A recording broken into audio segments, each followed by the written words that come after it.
This shit, like my resume and shit. Let's just get straight into it. This is long overdue. Oh, I mean, the Balls Deep podcast. Balls Deep podcast. It's long Deep overdue. Podcast. First episode. Because I reckon when the Harden to the Nets trade happened, and I saw you and we started chatting about it, I was like, something's gonna happen. Basically, from that point onwards, something's gonna happen. From that point onwards, it's been long overdue, but we're here. We're hustling. We'll just get straight into it. It's time to get into it. All right. Well, I think anyone that knows both of us knows that we're both pretty religious Lake fans. Mm-hmm. So let's start off with the basics, man. Bro, to be honest, but we're not even fans, but we're critics. Yeah. I swear the last 2 seasons I feel like at this point, anyone that's a Laker fan is more of a critic than an honest fan. So, I mean, me personally, I'm a Kobe fan. This goes back until... I mean, I remember watching my first Kobe game when I was in primary school. And it was on TV. So... What year? I think it might have been 2008. It might have been 2008. Okay, so he was 24. It was about 2008. And basically from that point onwards, that's been it, man. That's been it from that point onwards. Just non-stop Lakers. And then along the way, I mean, most people that you tell, I'm a Lake, if you say someone, I'm a Lake fan, that's a straight up bandwagon. Yeah. So I preface my comments with the Kobe fan. Okay, yeah, fair. That's my 2 cents. Bro, I feel like these days, like everyone's a bandwagon fan. Yeah, I mean, at some point, pretty much with today's NBA, bro, most teams are now bandwagon teams. It's fucking annoying, dude. Yeah. I wish I had like a better story. Mine's not. I was just like, fuck it. We're in Australia, so it's hard to pick like your local team or anything. And I guess like the only Australian players at the time of like watching fucking, like NBA was Patty Mills at the Spurs, and then Bogut. And I was so close being a Warriors fan because I liked Curry. This is before he, MVP and all this, like 2013, 2014. Yeah. And and plus they had a Serbian player on the team as well. Nemanja Nedovic. Big Serb, that's right. Bro, big Alex Serb, man. Yeah, Serb. Alex Serb. And then they had another Serb as well who won the championship. All right, anyway, I'm getting off topic. But anyway. No, it's good, this is your story, bro. Facts. My fairy tale, bro. So anyway, I was so close to being a Warriors fan. And I was like, nah, fuck it, I want to be a Lakers fan. And then everyone was hounding me. They were like, fuck, you're a bandwagon. And I was like, fuck it, is what it is. Well, yeah, no, I don't know. Listen, I'll tell you what, I've been to a Laker game before, and I don't give a fuck if people call you bandwagon. That's the best place to be. Wait, when was that, 2019? 2020. January 2020. Oh, so they won that year? Yeah, Kobe died that year. Wait, listen. Right, so... Cunts. So, I didn't know this. Biggest Kobe fan, and I'm telling you, man, anyone that knows me knows that that's my guy. All right? He is. It's the reason I fell in love with basketball. Yeah. The best mentality of all time, better than Jordan's. I don't give a fuck what anyone says. That's a whole different debate for another day. We can even start it now. We can even start it now. I went on a basketball tour early 2020. Yeah. And went by myself. Mitchy Fez and Zach Mazewski bailed on me. So shout out to those fucking dogs. Went by myself, went with a bunch of randoms. Best thing I ever did. Yeah. Straight up best thing I ever did. And first game, Lakers played... Lakers played the Magic. Yeah, right. We played the Magic. We won. Sorry, we played Cleveland first game. Yeah. Cleveland first game and we won. LeBron went for over 30. That game's a bit hazy because I got fucking mad drunk, bro. Mad drunk. Did you actually have good seats? Yeah, we actually did. Yeah, we did. We had pretty good seats. It's funny, like those stadiums, as big as they seem on camera, they're all... Like, they're designed to go up, you know what I mean? So it doesn't matter where you are, you're kind of looking down on... Say if this is like the court, we're looking down on it, doesn't matter where we are, like it's a good view. Okay. Second game, we played Magic. It was a few games, I think we lost actually. I think we won that, we may have lost it. But anyways, beside the point. So basically, I got back and then a week after...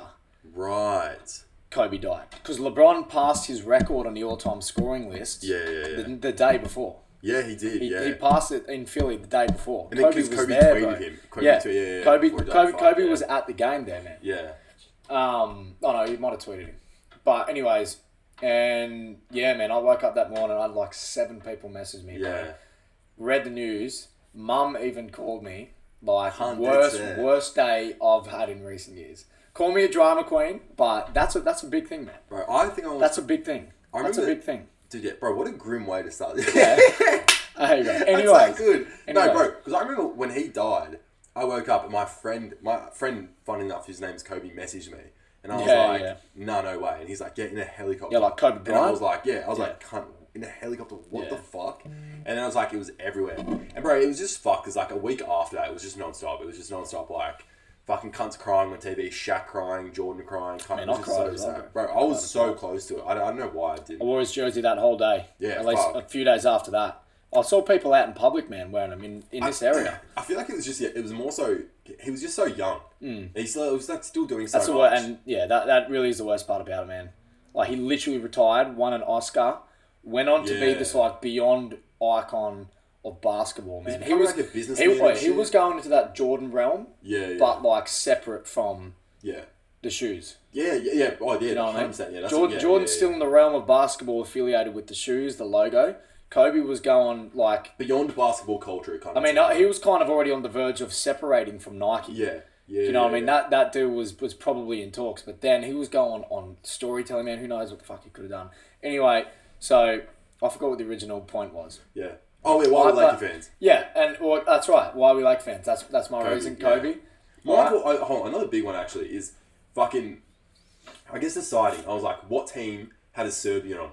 And ages ago in the 90s, Vlade Divac, who fucking, funny enough, traded for Kobe. So true that. But then also, when I was in fucking high school and I was playing basketball, I was always the centre. And then all my favourite centres had like 1 point in time. Or like all the great centres that essentially played for Lakers. Kareem, Shaq, Will, fucking Vlade. It's crazy that, eh? So I was just like, fuck it, Lakers fan. But the thing was, when like... AD. Yeah, AD. Pau Gasol. Dwight Howard. No, I'm kidding. That's so... it's funny, but isn't it? Yeah. But fucking...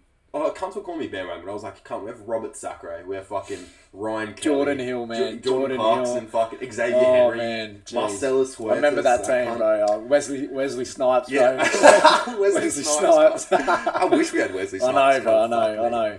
So yeah, anyway. All right, well, listen, that's why we're Lake fans. Yeah. All right. We got that out of the way. I guess we can quickly touch over... If you have a particular favourite Laker team, I mean, maybe the one with Vlade then for you. If you had to choose, for me, I'm just gonna interrupt you. Mine's just straight up Kobe and Shaq. Yeah. That's my favourite team. Yeah.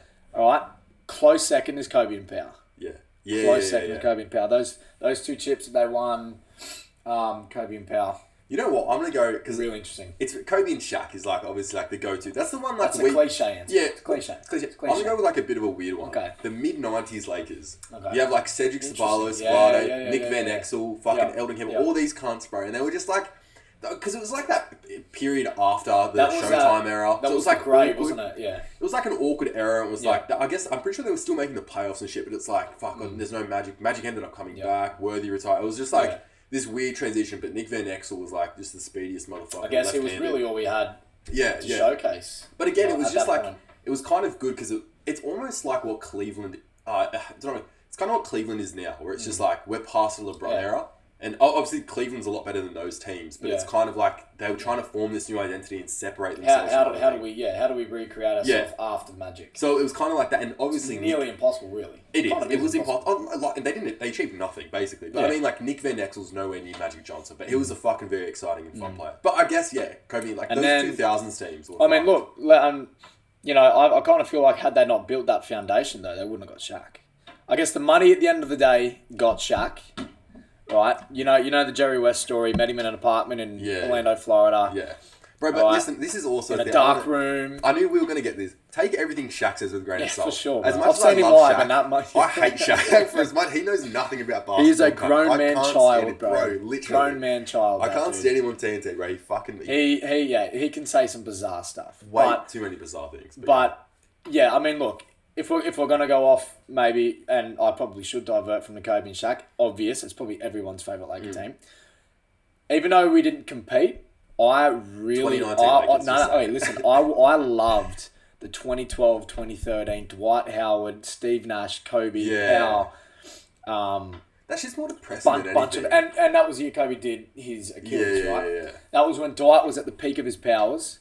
Was he though? Right? He was injured as well. well. Barring injuries, correct. Yeah. He, coming off that Orlando dominance, whatever you want to call that, that was like Shaq-esque, bro. Dude. That was Shaq-esque. Do you reckon he's the best centre to ever play the Magic? Do you reckon he's the best centre? Nah, Shaq's the best centre. Shaq's the best. Dwight's second best. I think at that point in time, Dwight was the best centre since Shaq. Oh, yeah. I mean, dude, what the fuck? Yeah, well, that's what I'm saying. And although since Shaq, you've got to kind of look at it, the league really has been looking for, now that we've got Embiid and Jokic. Oh, bro, that's not even... I guess it was Timmy... No, okay. Listen, that's laid it down the track. Let it down the track. No, we got... Let's just finish this, all right? So your favourite team, my favourite team, Kobe and Shaq, Lakers, right? But I'm going to go with a close second. Because that team, no matter if they were injured, bro, in real life on 2K, that team did not lose. Yeah, facts. That's that true. My league, my GM, 2K 2012, 2013, bro. I was 5-time champs, man. That was my team. That was my team. I liked it, and I was a big fan of Dwight. All right, so I guess like the shit thing, I guess, is like in recent years we haven't had that good teams. We had the 2020 team, and that was it. But even since then, we've like been so shit. Let's not get into it. I think we should move into our next before Laker introduction topic before we get into the West. All right, and kind of dive into the team we have now. All right, and where we are now. Yeah. Okay. All right. Obviously, with today's win. Wait, do we start at the start of this season or since the deadline?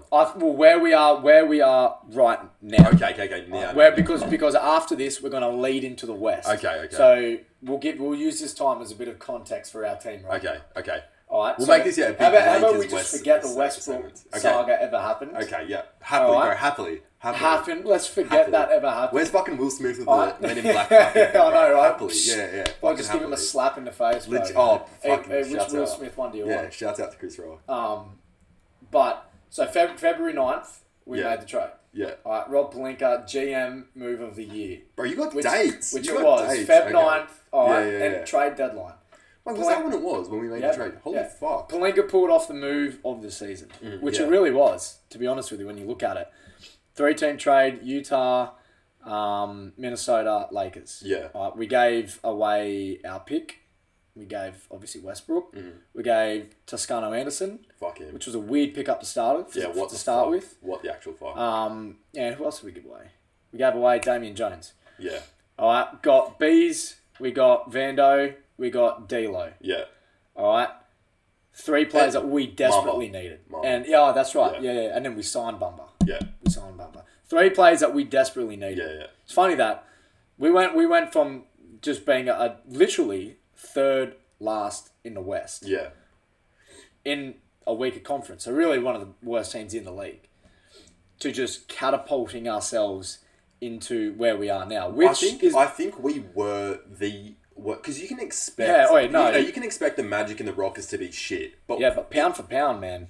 I reckon we were the shittest we team, probably for sure. For quite a while, man. We really were. It was bad. Depressing. It was bad. So depressing. I mean, I think you and I watch a lot of Laker games, and I was at the point where I'm watching the first quarter, I'm not watching any more than that because their 100%. Style of play was horrendously bad. It was disgusting, man. ISO ball after ISO ball after ISO ball. Yeah. No ball movement. Just horrific shots. Westbrook's fault. Yeah. Well, fuck that. Again, let's forget who's Westbrook. But I don't know. It was a bizarre. It was a bizarre time, man. It really was. It went from we won the chip in the bubble. Yeah. To just decking the halls for that team. Yeah. And getting rid of anyone. Who does that? Yeah, it's fucking weird. Who does that? It's weird. The big thing is, I don't know why. Yeah, I'm fucking. No, really, like that's. It's fucked. Like the Warriors win. Do they get rid of all their key? The Alex Caruso's, the KCPs, I mean, we kept Kuz, but you know what I mean, like. But yeah, we should have kept him because he was like a decent piece. Dwight, man. Like, I don't know why we got rid of Rondo.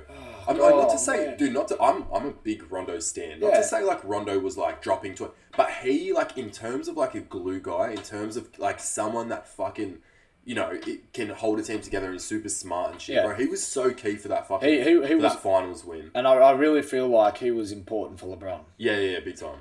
Because I mean, we all know LeBron's the GM, whatever you want to call him. I feel like a bit as well. It took that leadership thing off LeBron. Yeah, 100%. But I feel like, and I guess we'll get into it later, but I feel like at the moment the issue with LeBron is he takes on too much, or he wants to do too much, and I feel like this trade, which I guess I'll go back to, trade right now is so good because I reckon the reason why we had got Westbrook is because he thought, oh fuck, it's another star, it's a Hall of Fame player, blah, blah, blah. But I'm telling you, and you can look back in NBA history, that never works. Like, decking your team with stars rarely ever works. Really does. I think the Warriors are the only time, like with KD and shit, but that's only because Curry was able to take... Because they're shooters. And you can build anything around shooting. But they're team players. Yeah. And Curry's like, fuck, well, I know I got to take a few less shots. Clay understood that. Draymond's like, I don't take shots in the fucking first place. I just talk shit in the fucking podcast. Yeah. Iggy didn't care. Like, so... But in terms of like Dwight, Steve Nash, Kobe, that shit just didn't work. There's a whole chemistry thing to it. Because, I don't know, on paper, if you... Like, that team, for example... It's too good to be true. Too good to be true. Too good to be true. But the thing is, it's almost like when fucking Dream Team, when they all got together and the fucking college team fucked them in the arse. Yeah. It's because no one wanted to take responsibility. They were all so great where it's like, you have the ball, you have the ball, you have the ball. Yeah. But I feel like all you need is 2 stars and a fuck ton of role players. Yeah. And bro, because role players are never going to complain. Stole the words out of my mouth. Bro, yeah, role players are never going to complain. That is the recipe. And to add to your point, you look at what the Houston Rockets tried to do with Hakeem Barkley. Yeah. I think maybe, was it Drexler? Yeah, Clyde and Scotty as well. Drexler and Scotty. Scotty, yeah. I mean, like, no one gives Chuck shit for that. Yeah. And Chuck's out here calling out superstars, which I agree with him. But listen, man, like, that was an embarrassing season for them. Well, that Rockets team, they were like at the end, they were all at the end of their days. They were all just like one more ring, and they just couldn't get there. But that's your point. Look at the Laker team with Karl Malone, Kobe, Gary Payton, all at the end of their... If anything, that was like a 6... But that was fucked because Kobe had the scandal shit going on. If anything, that was a set... But, bro, they should have fucked that Detroit team up. They should have. How the fuck did Shaq that would have been such Ben Wallace through the fucking... Hey, that would show you how good Ben Wallace was. Yeah, that would have been such a good championship if we could make that work with that team. That really would have been... Well, Kobe had a fucked... Bro, we'll not get it, but Kobe had a fucking awful series. Yeah. Again, mind you, one of those... all those shit he was going through. But yeah, he shot awful as well. But... And so... where are we now, right? Well, what's our ceiling with where we are? Well, I guess this leads into like the whole Western Conference thing because it's so wide open. I really don't. So if we go, I hate to fucking jump in between things, but like I'll quickly do this and then we'll go back to the Lakers. If we get to the start of the season and you disagree, and this is why I like you as a basketball individual because you hold your shit. I'm very passionate. I'm very opinionated. I thought, and I will not unless you provide me with something I haven't thought of. Yeah. I'm going to disagree with you openly. Well, if we go back to the start of the season, I did not think the Lakers had any business even probably making the fucking play. I thought we could maybe make the playoffs, but we're not making it... Play in. Yeah, bro. Yeah. Play in. We're not making it past the first round. I thought the Denver Nuggets could have won with all the pieces they have and Jokic offensively and stuff like that. I understand their defensive issues. I thought they could have won. As the season's gone on, I think the West is wide open. Denver's slowed down. The West hasn't been this bad in 20 years. But is it bad or is it... listen. Is it bad or is it good? Because it's open. It's like so open. Like anyone can win. But if it's open, then that kind of means that... Teams are injured. They have been injured. And the Western Conference is a conference full of elder statesmen. Yeah. You look at the Warriors, bit of a finals... championship hangover. But they're wise though, bro. I mean, you don't want them in the playoffs. You don't want Steph in the playoffs. Steph's like Gandalf the White now. The West, and let's just jump into it. All right? Yeah. Let's forget about this. No, fuck it. Fuck off. Let's throw this out the window. I wrote this up before the game. But you know what? Let's just get into it. All right. The West is... Hold on, we are going back to Lakers though, because I do want to discuss. No, we are. The West right now is a bizarre conference. Yeah. All right. You've got the Sacramento Kings, who have never, in recent memory, haven't had anything to be proud about since Vlade. So good players that haven't won anything on any significant level in quite a while. They're going to freak out. All right. The pressure and the atmosphere of the playoffs are going to get to them. Well, I do believe they've overachieved. Like them just making the playoffs. For sure, it's great. So... And I would kind of say the same for Memphis. Although they've had a little bit of playoff success and they've had some battles. All right, they're still a young team. All right, and I mean, looking at this now, from the back to Memphis. I feel like their playoff success in recent years has been fairly lucky. Yeah. In terms of like. Oh yeah, for sure. Because really, they pissed me off so much. Last year, they versed fucking the Timberwolves in the first round. Yeah. The Timberwolves aren't fucking really anything. They got Golden State after that. Golden State right after that, and Golden State ended up winning the. They put them in their place. Yeah. So which is why I think I trust Memphis more than Sacramento. Yeah, it's just because Golden State won last year, and I would say Memphis are a little more battle tested, right? I mean, we're sitting in the 7th spot as we look at this. Above us are the Clippers, Golden State. And the Suns. Phoenix, Sacramento, Memphis, Denver. All right. Below us, we don't really need to talk about them. They're kind of irrelevant at this point in time, depending on how we go. As of today, the Mavs got eliminated from playing. That's so funny. So I love that. Fucked. I really do. I love that. I fucking can't stand Luka. You can't stand Luka. I can't stand Luka, bro. We'll talk about that soon. No, we're going to talk about it until next season. I need to finish my point. Okay, I'm going to forget. Sorry. All right. So we're sitting in the 7th. Everyone above us, everyone we're looking above at is looking down on us and are thinking, fuck, I don't want to be playing in the first round. Yeah. All right, no matter what. And you look at it at the moment, the best part about this, right, is that I think Phoenix and the Clippers will be getting each other. Is it? Hold on. So if you go, wait. So it's one. This is as of the standings right now. Okay, yeah, there we go. So beautiful. Oh, damn it. No, okay. So as of right now, the but that's good. I mean, really. Nuggets are the 1st seed. No one's the 8th seed just yet. Yeah. Oh, because of the play-in. So I mean, play-in. Phoenix and Golden State, the 4 and 5, playing each other first. That's great, right? Sacramento. We want one of those. We want one of those two teams knocking each other out early. I think Sacramento can give the Clippers a real chance here. With Paul George being out, I think they're quick enough. How long's he out for? Oh, it was pretty bad injury. I don't know how long, but it looked pretty bad. What did he do again? He's fucking went up for a rebound, come down, and from what it looked like, man, he tore everything and more in his knee. Fuck, that was bad, eh? All right, we're in the 7-8 play-in spot. Obviously we're going to win that. We're jumping in and we're versing Memphis. That's who we want first. I'm kind of happy with that Memphis team. We want Memphis first, right? And then Clippers, Sacramento will sort themselves out. Phoenix, Golden State will sort themselves out. That's actually so... I'm not worried about Denver. I'm not worried about Denver. Dude, listen, I'm not worried about Denver. That's a 2-time MVP you're talking about. He's not. That's a 2-time MVP. Joe Embiid is... No, I know. But Joe Embiid... It's a whole nother topic, man. We're getting to it. All right, and so, look, to go back to the original point... who do you think winning the West? Hold on. We procrastinate a lot and we go on little tangents. But to go back to the point, where are we now? Where are the Lakers now? And as we look at this seeding, I think we have, outside of Phoenix, we have the best odds to come out of the West. That's a controversial take, I know. But that's a growing belief, man. A lot of people are starting to, forget the bad losses that we've had the last few weeks. Playoff start where LeBron's kicking into gear. That's enough to get us over that, hoping that a few other players can come along with the ride. If we zoom it back out and just look at the Lakers roster, if we're healthy, I think we have a crazy roster. I just wish that we had this roster at the start of the season so we could have better chemistry. Yeah. We have Lonnie Walker, Austin Reeves, Dennis, and D'Lo. If anything, we have too many guards now. Which is, I guess, a good issue to have. That's why Lonnie's not getting game time. Malik, yes. Troy Brown, that Gabriel fucking Union, Dwayne Wade's wife's place for us, whatever his fucking name is.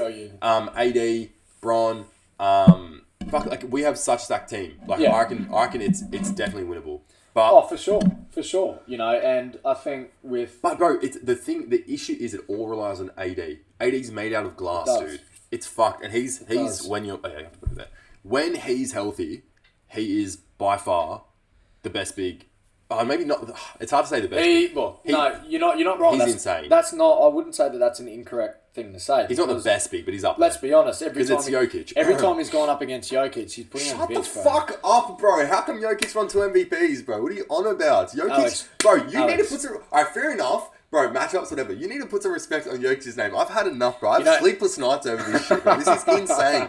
Jokic is incredible. I sleep well at night with my thoughts. Bro, do I have to get you to put up the fucking passing highlights of this motherfucker? If we can watch it if we We're not putting up fucking passing highlights, bro. I'm stop crying. You know why I don't trust Denver? Go. Alright.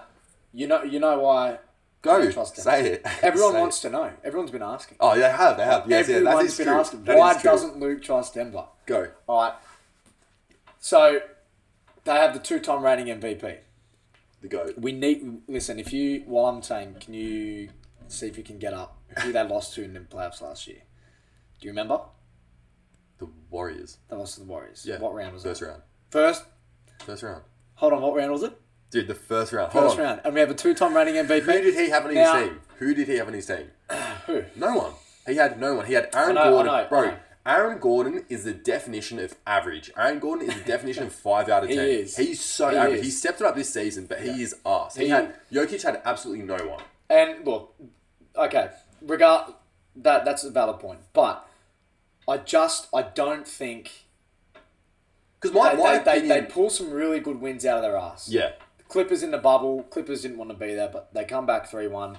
I think. Well, that's so long. I don't even think that's not even the same. They've been building, right? The Nuggets have been building. This has to be their season.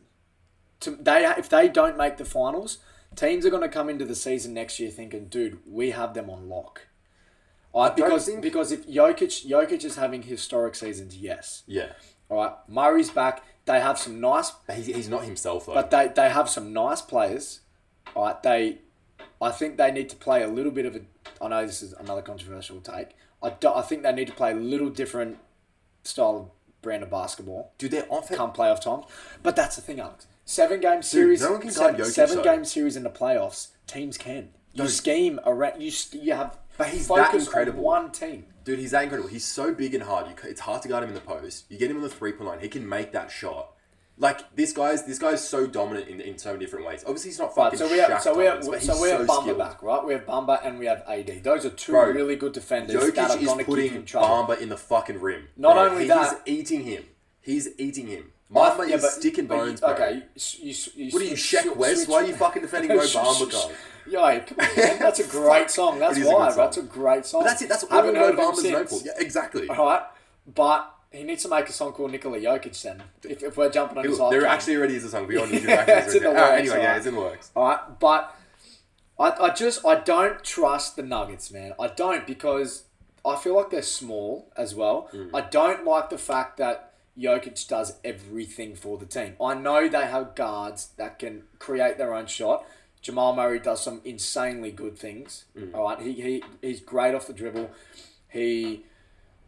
He can hit the three pretty... When he's hot, man. When he's hot, he's nuclear. Yeah. Right? He's feeling it. I just don't think they have enough size, and I don't like Jokic doing everything. I think at some point, you've got to have that guard that can take over. In the way Jokic does, man, but in a playoff situation. Can Murray be that dude? Has he been that dude? I think he's proven to be that dude at times. But... In the bubble, he was, bro. In the bubble, he was. Do you remember that insane layup he made over Dwight and Bron? I do. That shit was nuts. I do. He was going off. All right, he was going off. The bubble proved who really wanted to play basketball. Yes, it did. Right? Yeah. It did. And look who won. Look who won. I know. Look who won. And look, this is the end of the day. Like, LeBron's... Well, who came out and said that recently? Didn't someone say that? I swear some player came out and said... no, it's right. I think it was on JJ Redick's podcast. Yeah, someone said, It weeded out who didn't want to be there and who wanted to be there, right? Yeah. And I think the Nuggets have... I have this feeling in my gut, and they just haven't shown me enough postseason, and I'm very skeptical about regular season. Well, the thing is that the reason why my reasoning for them to win the fucking final or to get to the finals has changed is because they don't have, like I said at the start, with a typical formula for a team to just win or anything. You need at least 2 stars, and one of them has to be able to take over. I don't think the thing is Jokic is a big, so it's hard. Once he starts to double, he can take off over his own you need someone off the dribble is what I'm trying to say. Because once you start to double team Jokic, it limits everyone, and he gets everyone involved, so it limits it. But I reckon Jamal was that in the bubble. He was a good second option, very nuclear. When you needed him, he was there. Yeah. This is his full first season back, and he's just not there. He's been somewhat efficient, I guess. He's been okay, but he just hasn't been that. You can't rely on Aaron Gordon. Aaron Gordon, again, is the definition of fucking average. Can't even win a fucking slam. He's been robbed so many. I can't believe he hasn't won a slam. But that was fucked. Anyway. Yeah, David decent. They have a good regular season team. I just don't know how it's going to play. MPJ is really good. Bruce Brown from the Nets, he's fucking crazy. Great player. They traded Bones Highland for Reggie Jackson. I don't know how. Bones Highland was another bro. Once he hits 2 threes, he's playing well for the Clippers. I know, but he's such a good scorer, and I thought he was such a good fucking bench scoring option for them. Don't know why they got rid of him. 100%. I don't know why they got rid of him. Like, why are the Clippers getting rid of Reggie Jackson? Do you know what I mean? You got to ask yourself that. Like, well, he was such a huge leader for them. But in what way for the Nuggets case does it make sense to like you said? It doesn't, because Reggie's not even that great of a shooter. Like, I just don't get it. Because the thing is, I want to read back just into history here. When the Kings in the early 2000s, when they had Jay Will, Chris Webber, Vlade, all this, Pedja, all this, they ended up trading White Chocolate, Jason Williams, for Mike Bibby, because they needed a veteran point guard. They needed a point guard that was a bit more sensible, a bit more grown up. Jason was doing all these behind the back passes. They had no playoff success. Because he's like a young, inexperienced kid. But Mike Bibby's kind of like, he's a lot more mature, he's a lot more traditional point guard. And they made that trade, and again, the Kings had some success. Refs fucked them over with the Lakers in that series, but anyway, Rob Vlade over ring, but it's all good. Anyway, but I feel like that was the move Denver were trying to make with getting Reggie Jackson, but it wasn't the right move, because I don't think Reggie Jackson isn't making a fucking difference. I don't think. No. I don't think. Listen, not only will he not be making a difference, he won't be getting minutes. Yeah, I don't think he will. Yeah. So foolish move from the Nuggets. All right, I'm going to close my opinion. I mean, I could go into I agree with you. I just don't trust the Nuggets. I don't. As great as Jokic is, you're only saying that because I'm here. I know as soon as I leave the room, you're gonna be like, you fucking hate him. Yeah, he sees him the way I see him the way I used to see Dirk. Right, just a boring player. I know he throws some great passes. I know he does some amazing things. How the fuck is he boring then? Listen, his passes are insane. I'm very particular. I don't think. I just don't think that style of basketball, where it is just one player doing everything for your team, will win you important playoff basketball games. Right? Especially in the NBA, and especially against an opposing center that knows how to defend. And against the team that's had quite a while to scheme around how Nikola Jokic plays. In the West, how many great defensive centers are there in the West? Ooh. You got Rudy, you got AD. I mean, the league's making it really hard. I know. But that's what I'm saying. On defense, bro. It goes back to the thing when the fucking Nuggets went up against the Jazz when Rudy was there, and Rudy was like, apparently there's that story. He's like, and Nicola's like, bro, I have 47 on you, cunt. What are you talking about? It's just that thing. I think, look, I agree with you. I don't think they're gonna. But that's what I'm saying. Like, no one can guard him. No one can guard him. He's just that skilled. That's the thing. No one can guard him, but when AD's cooking, no one can guard him. Jokic is arguably, in terms of his skill set, he's arguably the most skilled big man in NBA history. I wouldn't say that's... I mean... Because skilled across the board offensively. Dribble, Hakeem, I think offensively is more skilled. I think Jokic is a better passer. But in saying that, I reckon skill is just how good you are in those different departments. So I think I reckon Hakeem was more defensively dumb. Bro, Hakeem is fucking the 4th best center of all time. Sorry, I'm just getting... No, you're fine. Yeah. To me, it goes Kareem, Bill, Wilt, Hakeem, Shaq. Yeah. To me. Well, I have my fucking... Wait, say that again. It goes Kareem Abdul-Jabbar, Lou Alcindor, Captain Hook, Bruce Lee movie, Bill Russell... He's the amount of rings that kind of has. You got it. Like, it's fucking... Bro, that cunt can play against fucking firemen and plumbers all you want. That cunt fucking won that many rings. Yeah. Wilt, only reason why Wilt's there, Wilt was the better individual player, but when he came against Bill, he could never win. So Bill just gets it's just that matchup thing. Yeah. I reckon that's such an important thing. Like, the typical matchup thing is so important. Then I reckon Hakeem just so fucking good with it, bro. He's just fucked with it. And then Shaq, because Shaq's just the most dominant player of all fucking time. Yeah. What the fuck is that? Oh, okay. I actually want to read. I know, it's more of a theatrical thing thrown away. Yeah. Alright. But anyway. We're gonna get into that a little deeper in a minute. Alright. Well, hold on. I really want to talk about the Suns. Okay. What do you think of them? I think the Suns. I think, and that's why I said it's out of the Lakers and the Suns to come out of the West if the Lakers play well. But the Suns do have the scariest team. Once again, Kevin Durant's found himself on the best team in the league. That's what I'm saying. Dude, he's managed to find himself on the best team in the league. Isn't that funny? He goes from Golden State, then he goes to, Steph, Clay, Dre, Iggy, DeMarcus Cousins at one point, to the Nets with James Harden, Kyrie. When everyone thought, okay, this super team shit is over, all right, and now he's found himself in a situation with Chris Paul and Book. Yeah. Come on, dude. For starters, why didn't you go to the Knicks? All right, that's a whole different issue. Should have gone to the Knicks. Don't go to Brooklyn. Go to the Knicks, because the Knicks with this team now need a superstar, and they're competing for the East. Big time. All they need is one superstar, and I'm telling you, the Knicks will be looking at a finals they'll never run get a superstar. within the next 2 years. They'll never get a superstar. Well, I think maybe with this team they have now. What current superstar is going to the Knicks? What current superstar do you that's see the in issue. this franchise? Who's available, and who would the Knicks be able to get without giving too much? Well, the thing is, I reckon they get rid of Julius Randle. I reckon Julius Randle, I like him as a player. He's too big of an ego. I feel like if a superstar did come, Julius Randle would not be able to share the team. Jay Randle has... He's too unreliable. He can't be your go-to guy. He's a good third option. He's not a first. I think he was great. Excel as a third. When he was at he should have. I reckon he should have won the sixth man this year. I forget, maybe Lou Will won or some shit. But when he was at the New Orleans Pelicans and he was coming off the bench, bro, and he was averaging 19, and he was really good. I was actually a couple. I think it was 2016 or some shit. And so let me just quickly read what I wrote down. So, all right, do we have the talent? All right, and I know we've kind of covered that. Like, do we have the talent? I do think we have the talent. Lakers. I do. I think the Lakers have the talent. All right, we just kind of picked apart what we don't like about the Nuggets. All right, and I think outside the Nuggets, it's probably going to be Phoenix that will give us the most trouble. I think the Clippers, without Paul George, are going to struggle.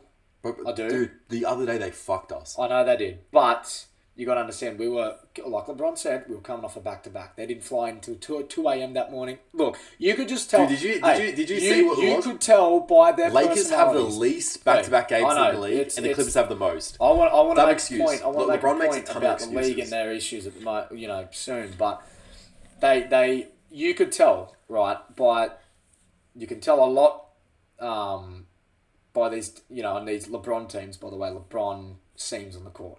He was slow. He didn't seem too interested, and the team kind of followed. I mean, he's coming back from injury. He can't play there. I don't think we should take that loss too personally, and you just have to rely on the fact that playoff LeBron teams are ready. Yeah. You know what I mean? Even if they're not as good, they're ready, and I think we will be ready. I think we have the talent. I think our ceiling is the finals. All right, and if we can play well, if Beasley, God love him. If he can start hitting things consistently, I don't know what the fuck's if he can be the player we need him to be, which is come on, inject some offense straight away, because you're off the bench now. You got to remember that. Yeah. He was starting, hasn't been playing well. He's coming off the bench now. The GOAT Austin Reeves has taken his spot. He's been balling, right? Which look, let's be honest, that's actually kind of good. I would prefer Bees coming off the bench. Thanks. All right, and. If we can have Bees playing, if Austin can continue, which I think D'Lo, underestimated take it. D'Lo's the X factor. Reckon? D'Lo's the X factor. We know what we want from AD. We know what we want from Bron. Can D'Lo be a championship point guard? He's a traditional point guard. Caliber level point guard. All we need from him is 16. Can he defend?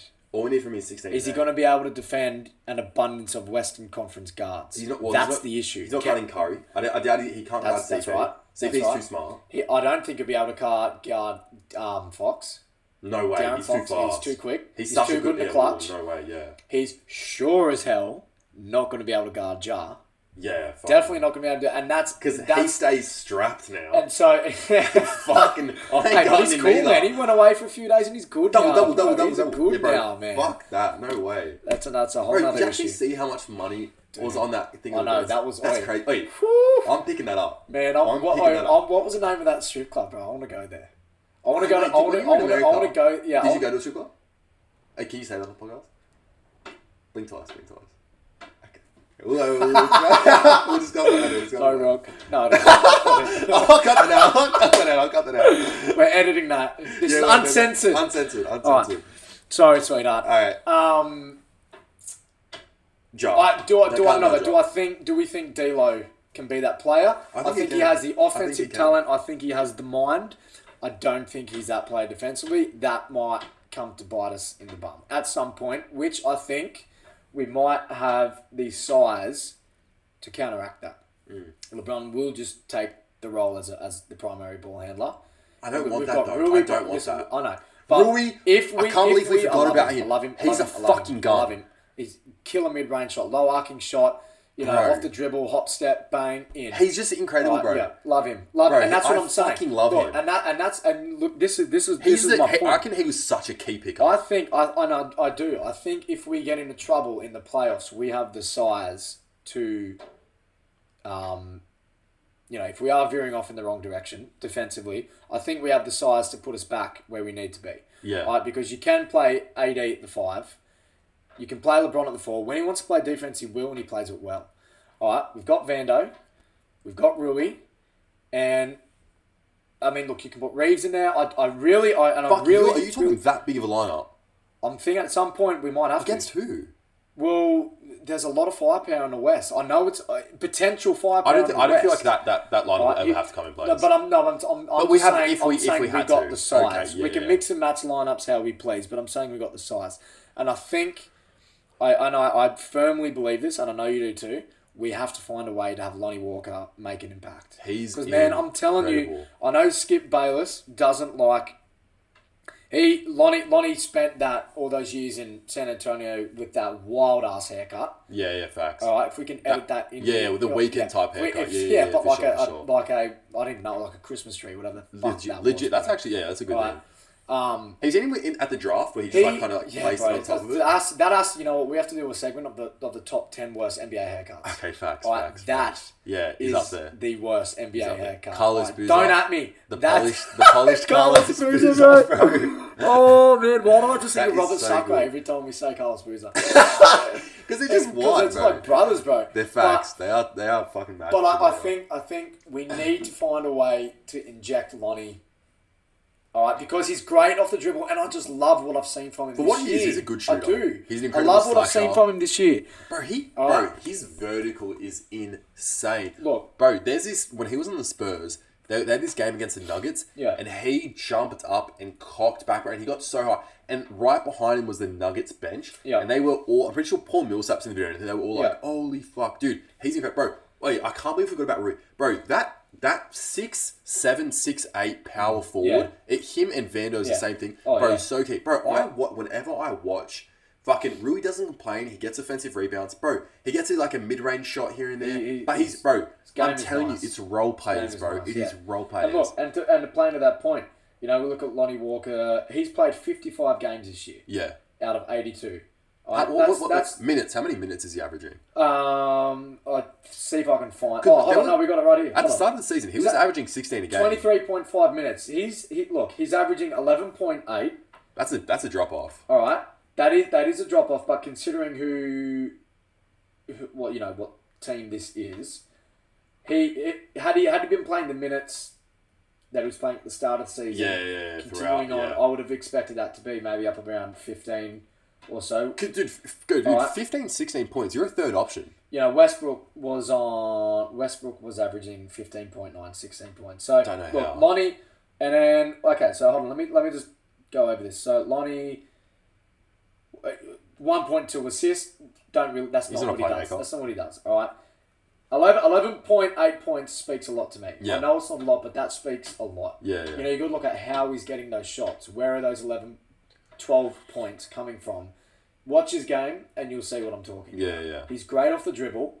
He's confident and he can hit the mid-range really well. Well, dude, when he's feeling it. What scares me, I don't doubt him, but what scares me is he's come up after this trade, he's been getting a lack of minutes. And what scares me is he's just not You need to play him. He's an effort you need player. Minutes. Well, right? yeah, but you need minutes. You can see that the effort, he's lacking in effort because he's lacking in minutes. Yes, that's what I mean. Right? He had a really good play today where he fouled, who was it? He fouled someone. He came on the floor.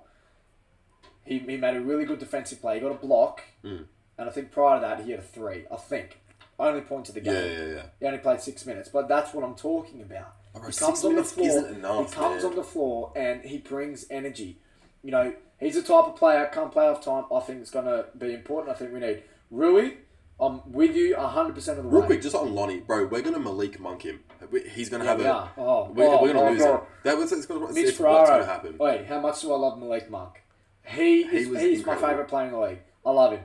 All right, but Rui, he's played 31 games. He's played 31 games, 22.3 minutes a game, right? 9.5 points. Bro, he only 22.3... Bro, it seems like he plays 40 minutes a game. With how crazy he plays and shit. He plays big minutes. 4.7 rebounds. Yet again, we don't need him to. That's enough. Bro, that's good for him. We don't need impossible. That's great. That's. I don't think that's really telling of how important he is. Yeah. All right. Well, him Rui's and gonna be big. Vando. And Vando are just those players that like this. Exactly, the stats don't exactly. Yeah. Show what they do on the court. Yeah, you know, and what he's really great for is if whatever we're doing on the court isn't working, whatever set we've run, whatever play we're in the middle of running, if it's shut down straight away, you know, you watch the tape. They'll just flick the ball out to Rui, who's standing on the wing. Yeah. And he'll just either give it up for a pump fake. He's not great from 3. He hasn't been great from 3. Yeah, no. He'll give it a pump fake. He'll drive center court, right, get to about that what am I talking about? The free throw line? Yeah, Around the free throw line. Extended. Alright. And he'll just pull up, small dribble, raise above. If they contest too hard, they're gonna foul. Yeah. Right, and he's got a low arcing shot, so from that point on the court, it's going in. Yeah. It is, and it does. Alright, and if that's not the case, he's big enough to take him in low. Alright, and outmuscle them. He's a great addition. Probably the best.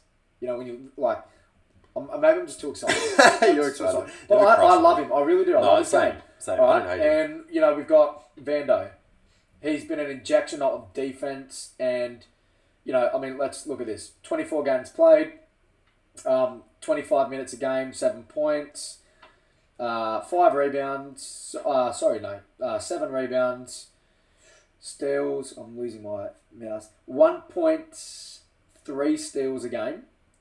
With 0.3 blocks. 1.3 steals isn't very telling of how well he's played defense. Well, he's going to be huge against Jokic and if we get there against those other bigs. He's going to be huge. I need to get their defensive come on, stats up specifically. I know maybe for another time. But look, I'm running through our bench because, like you said, and you're 100% right. What are your thoughts on Dennis? I love it. I do like him. He's coming real good. Yeah. Well, you saying sus? No. I thought for what? Well, we had him. I reckon he's a steal. I do. When he's on the court, sometimes I'm like, yeah, he's an idiot. Missed out on a lot of money. I know. It's come back to be good for us though. Huge for us, and I think the when he was playing for Germany, it kind of worked out. We got to see, but sometimes him on offense, I don't know. He's such a quick first step. Yeah, he's such a quick first step. You beat me to it. He beat me to it. Sometimes on offense, I'm like, dude, what do you? I feel like you could be a lot better. He is. I don't know. He's a big time ISO man. That's the issue. Off the triple threat, bro. Throughout his career, his first step. I think throughout his career, he's always had quick. But I think he's sometimes thought he's Steph Curry or something. Yeah, I feel like he's just like you know why you're right is because he asked for what was it 100. They offered him 80 mil over I think a few years. Yeah. He wanted over 100. I'm pretty sure. Don't quote me. He's not that player. So that plays into your point. Yes, he does think he's better than what he is. So and you can see that on the court. I watched some games and I feel like I feel like he's a decent passer, he's a decent playmaker, but he's never looking for that. He's always looking to kind of score and stuff like that. And sometimes the shots he takes, sometimes I'm not mad at them because he's a scorer, but sometimes it's just like, I'd much rather him with a bench unit. Not what I don't want. When he's on the court with Bron and all these other players and AD and shit, play make, dude. Good point. Play make. Good point. But again, it's weird because now, dude, it's almost like, it's not a bad thing. We have like too many options now. Yeah. In a weird way. Yeah. Too many guards. Because Austin's playing crazy, but it's like, well, fuck, Dennis is still a good offensive player. And then D'Lo. And that's another good point because when you have a situation like we've had, the Lakers have had, where you've had our best players out for so long, you're asking your role players to take that role, to take that position. You know, Austin Reeves, who would have seen this coming? Austin Reeves, can you win us valuable games, which he did? I can see it coming. You know, I saw it coming. I tell you what, where I saw it for Austin Reeves was pre-season this season. When we had Russ, I don't think Bron played, and I watched the games. I never usually watch pre-season, but I watched these games because I was interested in Austin, and I was interested in just what our team looked like, because I was mad from last season. Yeah. I saw glimpses of Austin showing above average IQ, making, dare I say, LeBron-esque passes. All right, I saw his dribble being tight, his handles being tight, and I saw an improvement in his shot. Yeah. All right, that goes to show that he's the type of player we want. We need to keep. We need to pay. All right, because he's gonna flourish. We kind of don't know where his talent is gonna go. Yeah. Superstar, no. We're gonna lose him as well. Listen, we're gonna lose him. We lose anyone good. All right, but I think, you know, like I said, do we have the talent? Yes, we do, and we're going. Would you trade Dennis? We're going through our We're going through. Austin's playing good, bro. We're going through our bench, and we're kind of just, we're looking at the main players. We've gone through a few. Let me just make a quick point about Troy Grant Jr. Oh, do you like him? I tell you what. I like him. I was on my league ready to trade that dude's ass. Why? Until he started balling the last few weeks, and he is balling.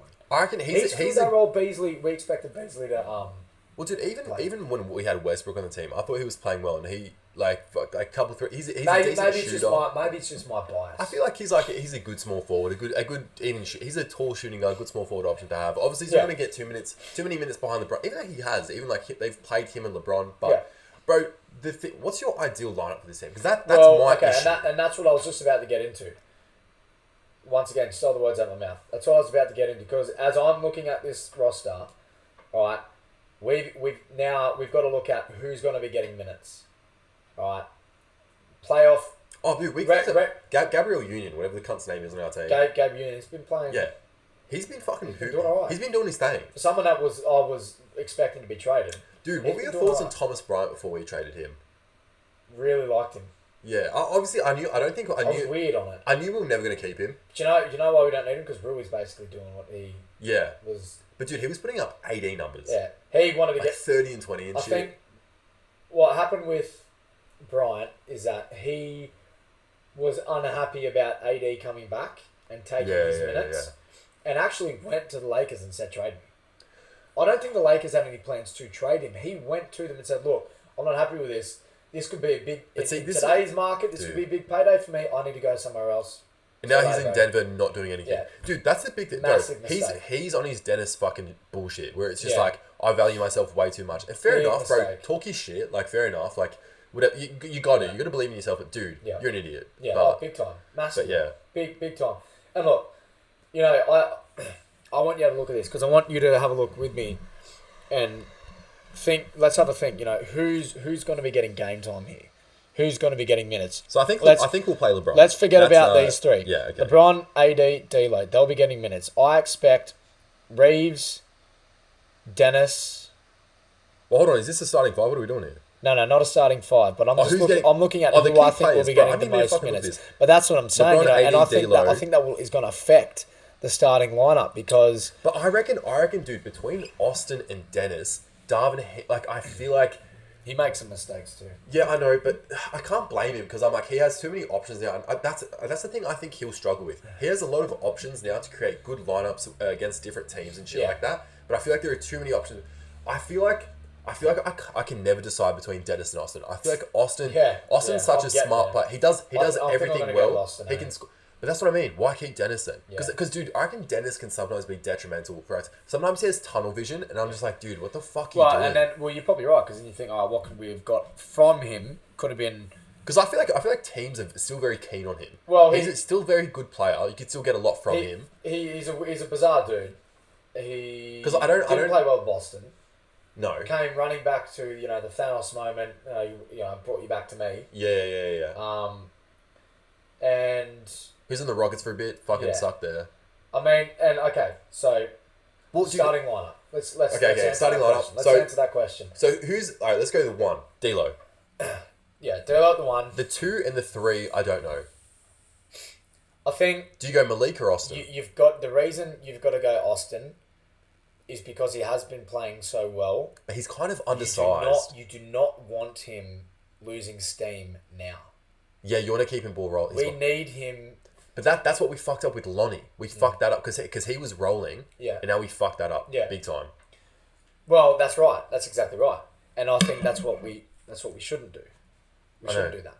And so I do think we should start Austin because he's better off the dribble, creating his own shot than Bees. But how much of that, that's the thing where I'm getting at. It's like, how much of that, if we're playing, I reckon our key thing, once we play through AD, and I think LeBron can't understand this, because I think he's just a fucking idiot, and he's like, well, I'm the king. Yeah. You know, shit. But, bro, once you play through AD, it opens up so much, it takes the pressure off LeBron. I don't feel like LeBron understands how much that helps him. Yeah. In terms of putting the pressure and having a good second option. Because AD is the best teammate LeBron's ever had. Not in terms of success or anything. In terms Are we talking talent? Fuck, actually, that's hard on. Are we talking talent? Because fuck Kyrie, I can't stand Kyrie. D-Wade's the best. D-Wade. But in both of but I can when LeBron got to I might go D-Wade. Let's leave that. I'm sorry, bro. Let's leave. No, but yeah, look. I'm hard right now. Actually, look, you know what? You're not actually wrong. In terms of like what matches his kind of yes, like. he is stylistically, he's the best teammate LeBron has ever had. So you're actually right. You're partially right. I feel like what I'm trying to say is I feel like it's either between AD and Kyrie. If we're going fit, it's AD and Kyrie.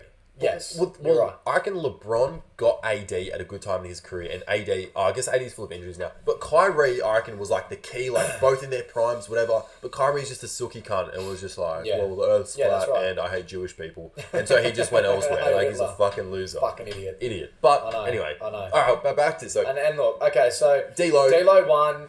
You're going Austin. I'm going to go Austin 2. I mean, I feel like defensively it's a huge risk, and that's what I'm saying. No, he's good offensively, mate, and I think Austin's a better defender than D'Lo.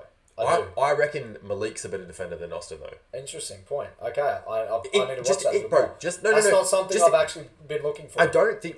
I just think in terms of size and like length and like kind of shit like that. Because fucking D-Book's cooking Austin. Paul George, if he comes back, cooking Austin. Fucking what's that? The midget from fucking Memphis. What's his name? Fucking cut with huge arms and just little. You got me. Fucking what's his name? Bane. He's cooking him. Memphis, He's bullying him. He's cooking him. He's a midget. And look, and you know what? This goes back to This goes back to my point. For that reason alone, are we going to need size in the playoffs? All right, because size is kind of the antidote for that. All right, if there is a situation where D'Lo and Austin are getting cooked at the same time on the court, you're gonna have to go big. Put Troy in it. You're going to have to go big. You're going to have to go AD, Bron. I mean, look, if you're going to go really big, you're going to have to go Bumba, AD, Bron. He won't be back, though. I don't think that's a bad lineup. I really don't. I like size and I like defense, and I think it matters in the playoffs. Dude, size against a team like Memphis isn't going to work. It's not. Yeah, even against the Kings, it's not going to work. Bro, Sabonis is 6'9", playing center, and just fucking cunts up. In terms of just like, not like a bullying plays or anything. Like Jokic, very much so. And that's insane to think that. That he's like putting up triple doubles and he's, bro, what a beast. Fucking shouts out to him. I always liked him. Yeah, Sabonis has been a nice player. I didn't pay too much attention to him in, what's Pacers? that team called? Indiana. The Pacers. What's that team called? Because who pays attention to the Pacers? No, fucking Reggie Miller, and that's it. And when he went to Sac, and look, let's be honest, up until this season, who pays attention to Sacramento? It wasn't really until this season that I actually had forced myself to notice Sabonis, which is silly of me to do that. No, not really, dude. Who the fuck's paying attention to the Kings? No one, bro. Bro, my huge thing is I'm so surprised just the way the league is nowadays. Like, if you look at the Jazz in the 80s and the 90s, they kept that team for almost 20 years. Yeah. And at the tail end is when they made the finals, and then they all got old and they kind of blew it up. Whatever. Yeah. And when you look back, a lot of teams fucking held onto their pieces and like, well, let's see how it goes. Let's keep building around them until they blew it up. Now, I reckon these days it's like 3 years. Oh, you guys didn't make it. Someone requests a trade. Blah blah. That's exactly what it is. I reckon a lot of it is players just don't want they want help. They want to do they don't want to do things themselves. But it's fucked. But I'm so surprised just on that and how the league is nowadays with cunts just blowing things up and restarting. I'm surprised the Kings didn't trade Fox sooner because. If you think about it, like, nothing much was happening with him. And he had very promising some seasons and shit. There was a time where we were in the mix for Fox, and I kind of wish we'd pursued that a little more. I prefer Dick. In terms of, like, in terms of what we have now in our team, D'Lo is the best point guard we could have gotten. Yeah. Yeah, no, well, look, I don't disagree. I'm happy with the team we got. So, I mean, look, the starting lineup, I'm looking at field goal percentages here. And I'm looking at 3. Are you a big stats guy? I think it matters. I'm more of the old school eyeball test. Yeah, That's facts. But I do think, and I think the league has forced us to pay attention to stats. Bro, I try to get into stats, and I'm like, fuck that shit. Well, look, I'm just briefly having a look here. I think in today's NBA, 40%, shooting about 40%, really is the benchmark. You know. From 3. To inject yourself as a top tier 3-point shooting team in today's NBA, you've got to have more than a few plays, shooting at a high clip. LeBron from 3, this is all from 3, 30%, 30.9, so 31% from 3, 80, 26. It's not good. All right. Yeah, but I want him inside. I do want him. I want him shooting the occasional 3 if he's open and if he's feeling it. If he's going to shoot it, I want him to fucking make it. Bro, that's the thing. If he's not putting his big ass down on the block where he should be, being a Swiss Army knife that he is from the mid and from the post, if you're going to shoot from 3, motherfucker, you better make it. Did you know what I was thinking? Bro, if you put fucking Anthony Davis, early 2000s, mid 2000s, like, bro, he just reminds me of like Chris Webber, Rasheed Wallace. You know those like tall, lanky forwards, just long motherfuckers. 2K builds. Yeah. He just reminds me of that, bro. Just huge wingspan. Anyway. Yeah. But dude, I don't mind him shooting it. Bro, he hit that game winner over Jokic. And I know how much you love Jokic. Back in a bubble. Yeah. And screamed Kobe. Shouts out. Shouts out to AD, bro. If you're watching this, bro, shouts out. Wait, we need those jerseys back. What ones? Black Laker. Oh, bro. I'm telling you, that's another stupid Laker move. I don't know why. This could be another topic discussion. I reckon we have the fucking, like, some of the shittest jerseys ever. Yeah, so do I. I reckon I hate our jerseys. Purple ones are awful. Yeah. Disgusting.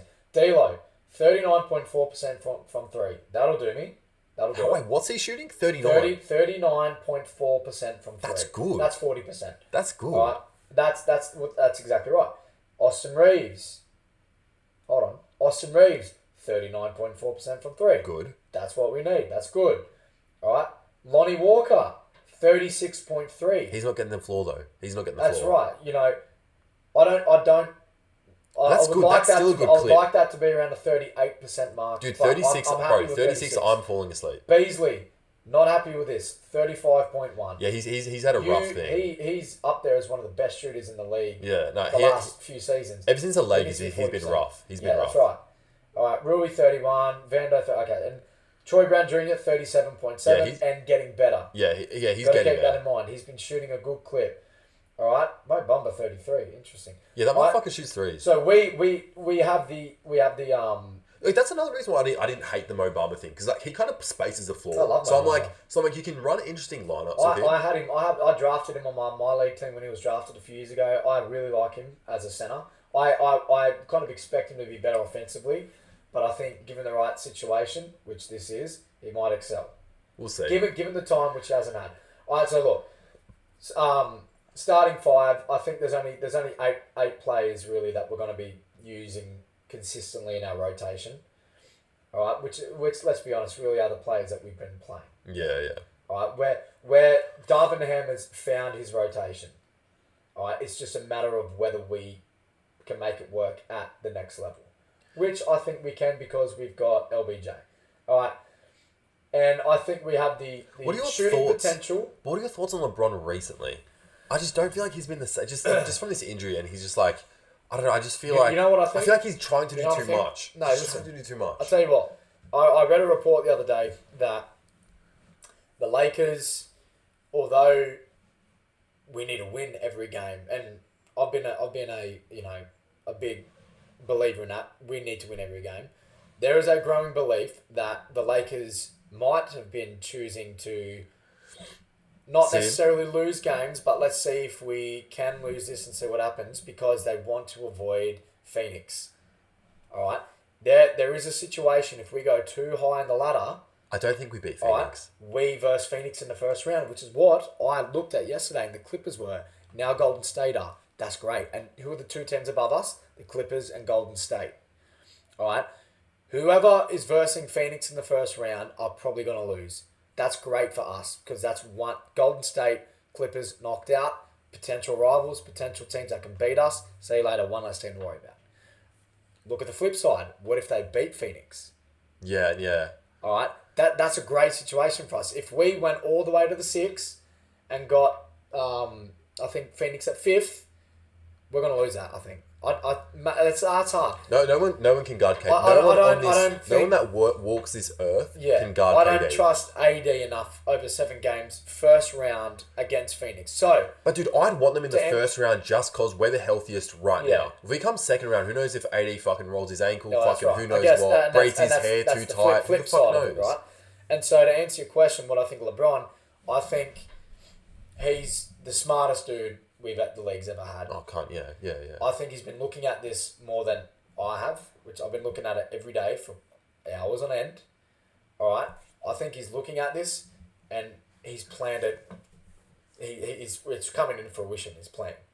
All right? The route we're on at the moment is the easiest in the West. If we would, depends on what you think of the Grizzlies, but I would rather have Grizzlies the first round. I would. Yeah. Than pretty much every other team. Sacramento would like to have in the first round. We need some more water soon. But yeah, true. Okay, so what do I think LeBron? That's what I think of him. I think I don't worry about him. Put it there. It's got sorry. My bad. I don't worry about him, man. I really don't. I think he's at a point now in his career where if he doesn't know who he is, he definitely does now. All right, look what happened in the Clipper game. 3 points in the first half. Yeah, then went for 30 in the second. Yeah, I know. All right, that's with Kawhi on the floor, and Kawhi played the whole game. That goes to show really how easy LeBron can just switch it on. But the thing is with me, it pisses. Like, everyone knows how important that Lakers-Clippers rivalry is. And the thing that pisses me off is we still haven't won since, I think, the fucking bubble or whatever it was. Yeah. We never... and to me, it's very important from, a chemistry standpoint to be cunts, key in, we need to win this. Yeah. Maybe it's... it's a bit too far gone because it's we just want to make the playoffs. No, I'm with you. But it's dude, bro, Kawhi cooks LeBron every fucking time. So does PG. And it's LeBron, King hit him. Come on, dude. LeBron, throw an elbow. Show that you want it, cunt. Kawhi's a master. He really is. He's fucked, I tell you what, his game reminds me so much of Jordan. Dude, fuck yeah, bro. I wasn't expecting you to say that. No, he is Kawhi, and I have full confidence in my opinion in this. Kawhi, outside of Jordan, is the best mid-range player we've seen. Kobe right next to him. Listen, watch his game. I'm just trying to think. Kawhi at the elbow. He has he's another player with a low arcing shot. I know. See how close I got to the thing then. Fuck me. He is just it's art. It is such a nice touch. Well, when he was this is another thing. What made me think not to say I'm a fucking I'm a deity and you can't should worship me, but bro. When he was in the Raptors, I thought the exact same thing. Just watching him play, and he was just fucking slicing cuts up mid range, and I was like, dude, he's in terms of to me. That was my favorite playoff series. That is crazy. I called it from the day the playoffs began. I said I've actually got the Facebook post to prove this. Actual? I do. You're gonna have to send that to me. I had Lockie Roach disagree with it. Shouts out to him. That's our next guest. And a few other mates. I think it might have been Lockie Roach. I think, but I said. Raptors over the Warriors, Game 7, finals. That's what happened. My best call ever. All right, and I'm proud of it. That's crazy. As if you didn't fucking bet on that. Oh, I know. Are you a big better? No. We're gonna get some fucking bets. Motherfuckers love bets. I am one of those people that think of a bet and I get shit for this. I think of something and I truly mean this. I think of something and it happens and I'm like, fuck. Yeah. Not only did I not say this to someone, I didn't bet on it. Yeah. You know what I mean? It's happened a few times in the past. Anyway, I'll probably get shit. Zach, if you're listening, fuck you. Shouts out, Zach. Bro, but you know what? Not my luck. I do the same thing, and then one of the time I come to bet, it doesn't come out. Bro, back to the thing. I'm sure it happens to a lot of people. Well, that's gambling, though. That's fucking gambling. That's how you win. That's right. When Kawhi was on the Raptors, just his consistency in the mid-range and just how, like, because I felt like cunts genuinely feared him. Yeah. Like, in terms of, like, Jordan. Yeah. And I was like, oh, fuck, I think he's Jordan. And then Perk went on ESPN, and I hate Kendrick Perkins. Fuck Perk. I know, but, bro, back then he was normal, because he didn't end... He didn't end every Twitter post with, and carry on, and carry on. God bless America. Yeah, onward. Shut the fuck up, bro. I hate Perk now. Loser. Now he just tries to be too much of like a personality like Stephen A. Idiot. He's an idiot. But back then he was like fresh on the ESPN and he was just like... Stephen A. effect. Yeah, I know. I hate ESPN. I can't watch ESPN. I love it. I can only watch Jalen Rose, that's it. Jalen Rose, that's it. Undisputed is the best sports show there's ever been. Yeah. Hold on, wait. Anyway, he went on ESPN, said that Kawhi was similar to Jordan, and he got shit for it. But I was like, dude, the fact that he said that, get me on ESPN. We had the exact same. Yeah. That's exactly what. But I was like, dude, if I'm thinking that and Perk thinking that, but and he was like, he was like, no, I don't. But I mean, in terms of like, just in terms of like him, bro, stylistically, bro, even just like in terms of similar builds, they both have huge fucking hands. They like all this like defensive, bro. Oh my god, I love a fucking defensive player. And Kawhi, and that was the season that I watched a lot of those games. Like, I think I watched every game, the last conference finals and the finals. With that Raptors team, I watched the shot as well over the Sixers. Dude, you know what? I was driving to basketball and I picked up my friends and he was like, "Did you see just what happened?" I'm like, "No." He goes, "Pull over." One of the best things I've seen live. He goes, ever. "It's a game winner." And I go, and he goes, "Pull over." And I go, "No, we'll just watch it. I'll watch it later." And he goes, "No, pull over." Yeah. And I was like, "Cunt." Yeah, that was crazy. Probably the best shot I've ever seen outside of the Kyrie 3. Do you know what made it better? It was over Embiid. Yeah. I know it was a travel for starters. Fuck! It was a travel. Come on, man. It was 3 steps. 3 steps, look at the play. What, are you a Sixers fan DJ, roll that shit. Play the tape, man. Bro, I didn't know that this chair was fucking Embiid's lap cunt. How much do you love him, bro? Oh, man. Fuck, dude. We're going to get into Embiid. I love Embiid. I reckon he's the most dominant player since Shaq. Yeah, damn it. You stole what I was going to say. He's the most dominant player since Shaq. We're going to get into the East in a minute. Where were we with that thought? I don't fucking know. Look, the Clippers and Lakers, look, okay, and that's what I'm saying. I think this is going to be the most interesting playoffs we've had in recent memory. What, just in terms of Lakers or what? I just think in terms of what the fuck's going to happen. Yeah. You know, in terms of you got Sack who just come out of nowhere, all right, up against the Clippers, who are solidified. Everyone knows what their ceiling is. All right. I reckon no one knows. Dude, they suck. Maybe. Everyone's like, oh yeah. Well, they have the talent to win it all. They still have the curse. But okay, and then we've got that. Then we've got Denver, who have a Denver face. We've got us, who have a we face. You know, Memphis. You know, a lot of the West is mumbo jumbo gibberish. What the fuck's gonna happen? All right. Expectation is Phoenix, Lakers, conference finals. That's when we get into some really deep podcasts. We're gonna spend hours detailing players. Do you know what I was even thinking? Doing like live, because we can't, because fucking Adam Silver's already on my ass. I'm kidding, he's not. But I'm saying I was thinking like we should fucking do a live let's call a game. But it'd be fucking hard. Let's do Dude, games go for fucking 3 hours. That's a great idea. Fucking oath. Let's call a game. No, but like they go for 3 hours. Yeah, dude, I work full time, so it's like guess what? Get that shit off. Hey, sorry, look, okay, that's good. All right, and so ceiling. Do we have the talent? Yes. Do we have the plays? Yes. We've just gone into some pretty good detail as to why we think we have what it takes to come out of the West. I'm still so iffy though, man. Fuck, like it full makes me upset because I'm like, we full can, but it's like my only issue is, and you touched on this just a minute ago. My only issue is we might be good for the first round. Like, how fucking long can that last? Because we've had 82 games, and for no longer stretch than 5 games, have we proven we can stay healthy? Have we proven can we produce the same lineup? From where it's at right now, you know what I mean? Like the standings right now, we verse Pelicans in the play-in. I do not want to verse the Pelicans in the play-in. They're just one of those teams that are just like annoying and pestering. Like last year they pushed. If they had Zion, that probably that would be a bad match. Well, they wouldn't be this low. I don't think if they had Zion. No, that's right. But I mean, last year they gave the Suns not like insane trouble where they're going to win the series, but it's like they gave them issues. Bro, if you're the Suns and you're expected to go to conference finals, and this team in the first round, they're just like a fly, and you're like, fuck off. It's like that. Right. It's like you just want to I just want to sweep you and go away. That's a good analogy. But yeah.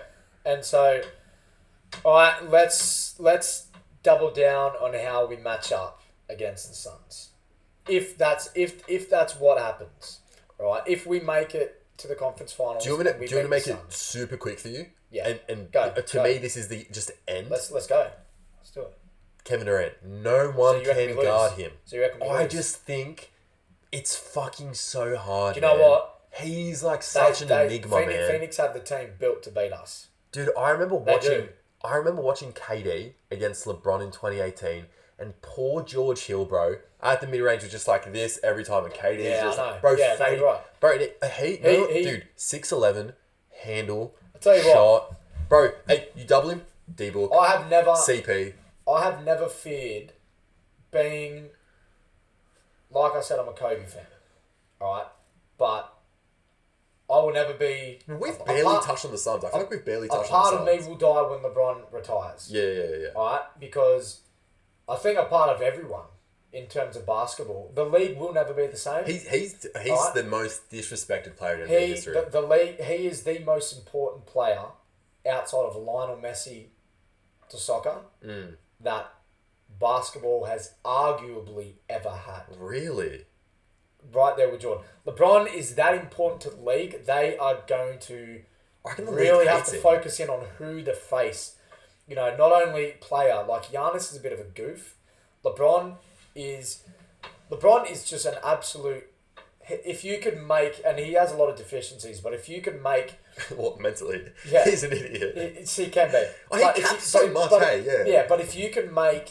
If you're there's a sporting god and you're creating a player that has all the attributes of a freak athlete, speed, power, strength, it's Bron. Athleticism. That's why I say LeBron's the greatest player of all time. If you got someone with the intelligence, the way to speak to the media, the way to speak on political and, you know, big topics with full confidence, you know, there's been the China issue really bugged me, but he is the best role model sport has globally. Yeah. He is. Yeah. In terms of Messi's come on. Yeah, that's not even an argument, man. Messi doesn't even talk, for starters, right?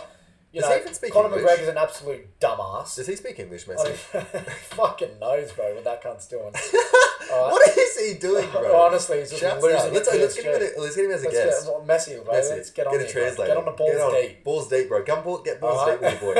Come play 2K14 with us, bro. Oh, man. Jeez, I'd cook you. Bro, we didn't mention about 2K14. We should have done that in the intro. We're massive avid 2K14. Yeah, 15, 14, 15, 16. All right, but let me finish my thought. Alright, so my bad. Let me finish that trailer thought.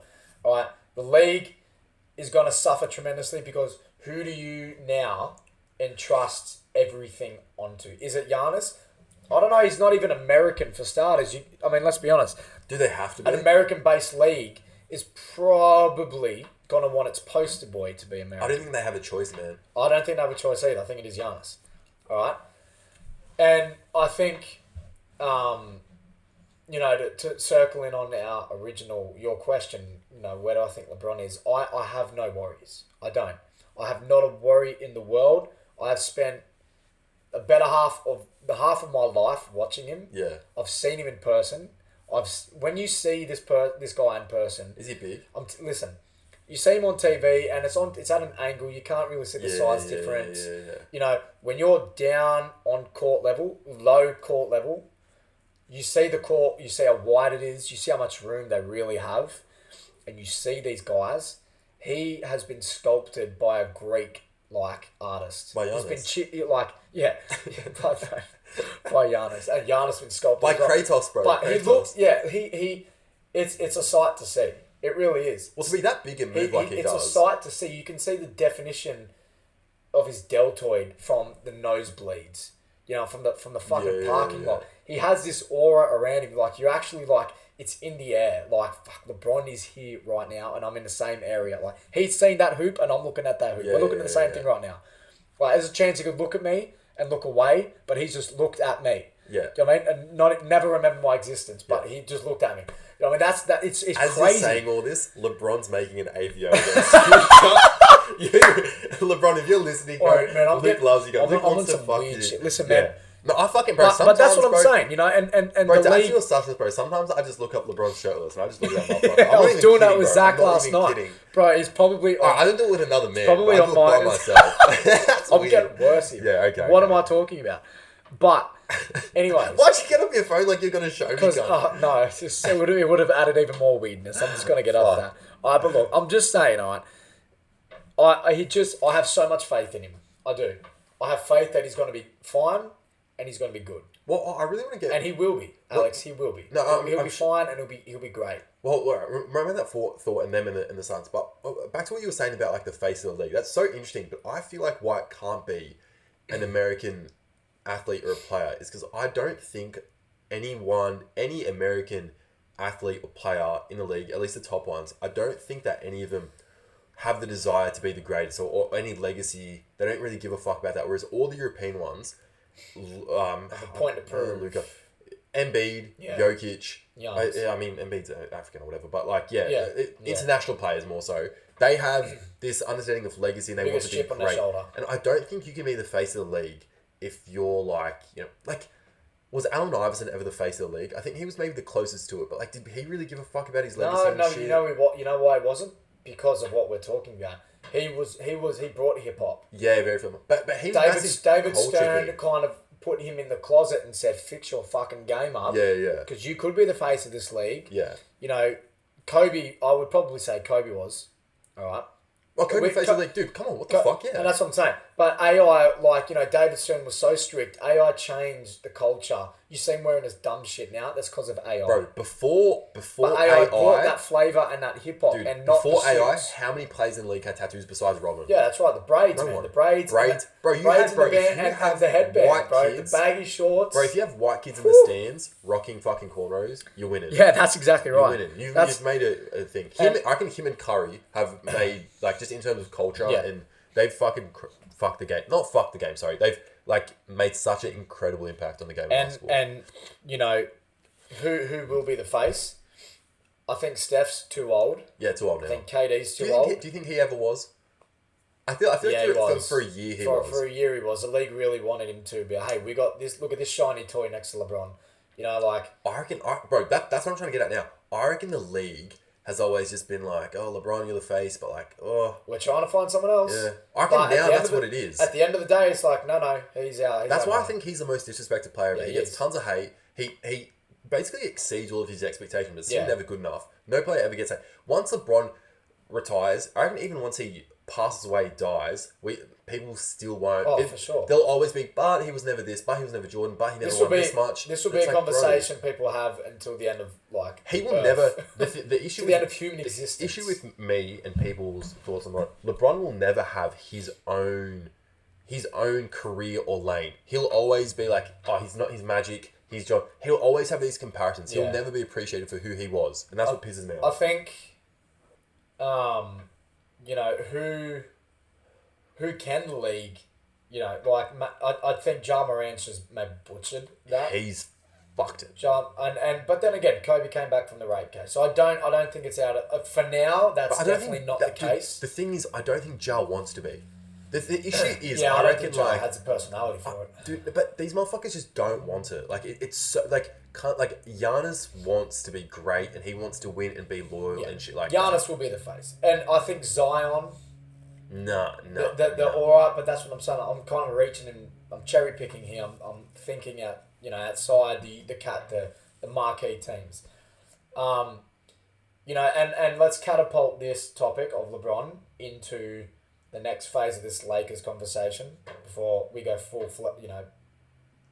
Eastern Conference. Yeah. Oh, bro, Eastern Conference is going to be so quick. Where if the Lakers beat Phoenix, and I know we didn't really touch on Phoenix, but I think, we can... I think the only thing I really want to touch on is the fact that they still got to keep a lot of their good bench players and get rid of... And to get KD is because they still have a fairly decent bench. Yeah. And then Torrey Craig, not Cam John. Yeah, they Cameron do. Payne, Warren, Landry Shamet as well, Warren. Yeah. That's a great pickup that they made. That's a great trade that they made. The fact that they're still able to get all that, they have an incredible team. They're very deep. Biombo got injured today. Ayton, bro, they have the team to beat us. The fact that Ayton built to beat the Lakers. Ayton was unhappy and they still were able to keep him and convince him to stay. Crazy. They have the size. They have the talent. They're the scariest team. Look, let's be honest. I mean, I don't know if I can say right now that we'd beat them in 6. I think they could beat us earlier than that. It's hard. I'm going to have to see how we go over the next few weeks. And then maybe we can really dive into, which we will, how they'd fare. Well, we're gonna have to do these more often. Well, that's what I was thinking. We kind of do this maybe on a weekly basis when we. We're gonna have to. Do you know what I mean? Well, after It will be hard, but wherever we can find. I reckon every 2 games of a series. Yeah. Every 2 games of a series, something will do it. We have to have recent updates, and we have to do the homework. Because shit's going to happen. There's going to be injuries, storylines. And we can't really leave it until like 2 weeks, 3 weeks down the track. Dude, all this shit just happened. Come finals, we'll do each game. And so I think maybe we can leave what a Phoenix Lakers situation. Dude, can't talk about it now. I don't give a fuck. I'm not in a rush to fuck. No, but I'm still thinking that's the thing. Okay, fair. I think they like I've said, they have the team to beat us. They've got the size. You know, they've got everything. If the Lakers have the team to beat the Western Conference, well, the knife in our back will be Phoenix. Do you know what I mean? I agree. I think, and that's what I'm saying. Like, we know, like, everyone knows this. The Lakers know this. Who are we scared of? We're fucking scared of Phoenix. Who are we not scared of? We trust ourselves over every other team in the playoffs in the Western Conference, but Phoenix. I reckon Chris Paul is at home as well, jerking himself off with his own feet. He's loving it. He's like, I'm that happy. I hope he doesn't win. I fucking hate Since Chris they Paul. lost in the finals, Chris Paul has been down on his knees praying for fucking 4 to 5 hours a day. Please, can you get me someone? And that motherfucker got his miracle. Do you reckon he fucked Kim Kardashian with that whole Kanye thing?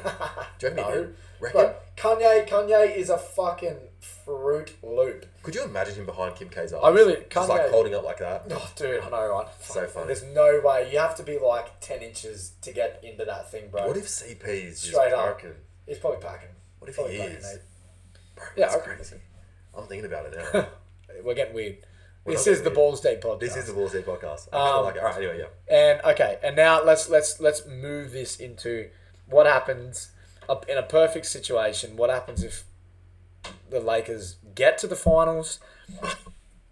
Whoever we beat out of the East, we win. He wins number 5. Lakers win number 18. That's the thing. What does this mean for LeBron? 18. So we're tied with the Celtics right now. What does this mean for LeBron? All right.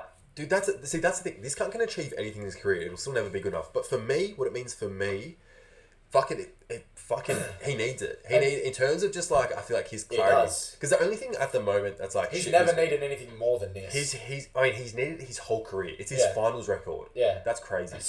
Look, and Spencer Dinwiddie had an interesting comment the other day. He said, I'm paraphrasing here, but he said, you know, in terms of, you know, just basketball talk, I think it was. He might have been on JJ's podcast. Probably. This potential 5th ring is the difference between calling LeBron the GOAT and everyone saying, all right, I heard he's the GOAT, you know, like, or not. Because I thought about this the other day. If the Lakers win, tell me another time. Tell me a better sports comeback in sport history. Every single sport you can think of. Tell me a better comeback. Dallas Mavs 2011. Better turnaround. Dallas Mavs 2011. We ride the bottom of the conference. We have an awful team constructed awfully. We have Westbrook who's murdering us. We have no hope. It is a disgusting season. Yeah. You know, no glimpse of hope for the future. We make a trade February 9th, and from that point onwards, everything changed. We make our way up the ladder, into the play-in, into the playoffs. We get to the finals, and we win. And LeBron wins his 5th. It's fucking He's good. 38. He's just past Kareem. Like, what's happened this season, bro? Like, that is the greatest sports story in history. That's how me and you view it. He wouldn't view it like that. Do you know? No, he wouldn't. Bro, he wouldn't admit to it. Bro, even when he won in 2020, there was for a day where it was civil on... Oh, fucking Dad's calling me. Fuck him. Let's try to get on that speaker. Dad, what do you think of LeBron? Yeah, they're getting up right now. Fuck him. Fucking...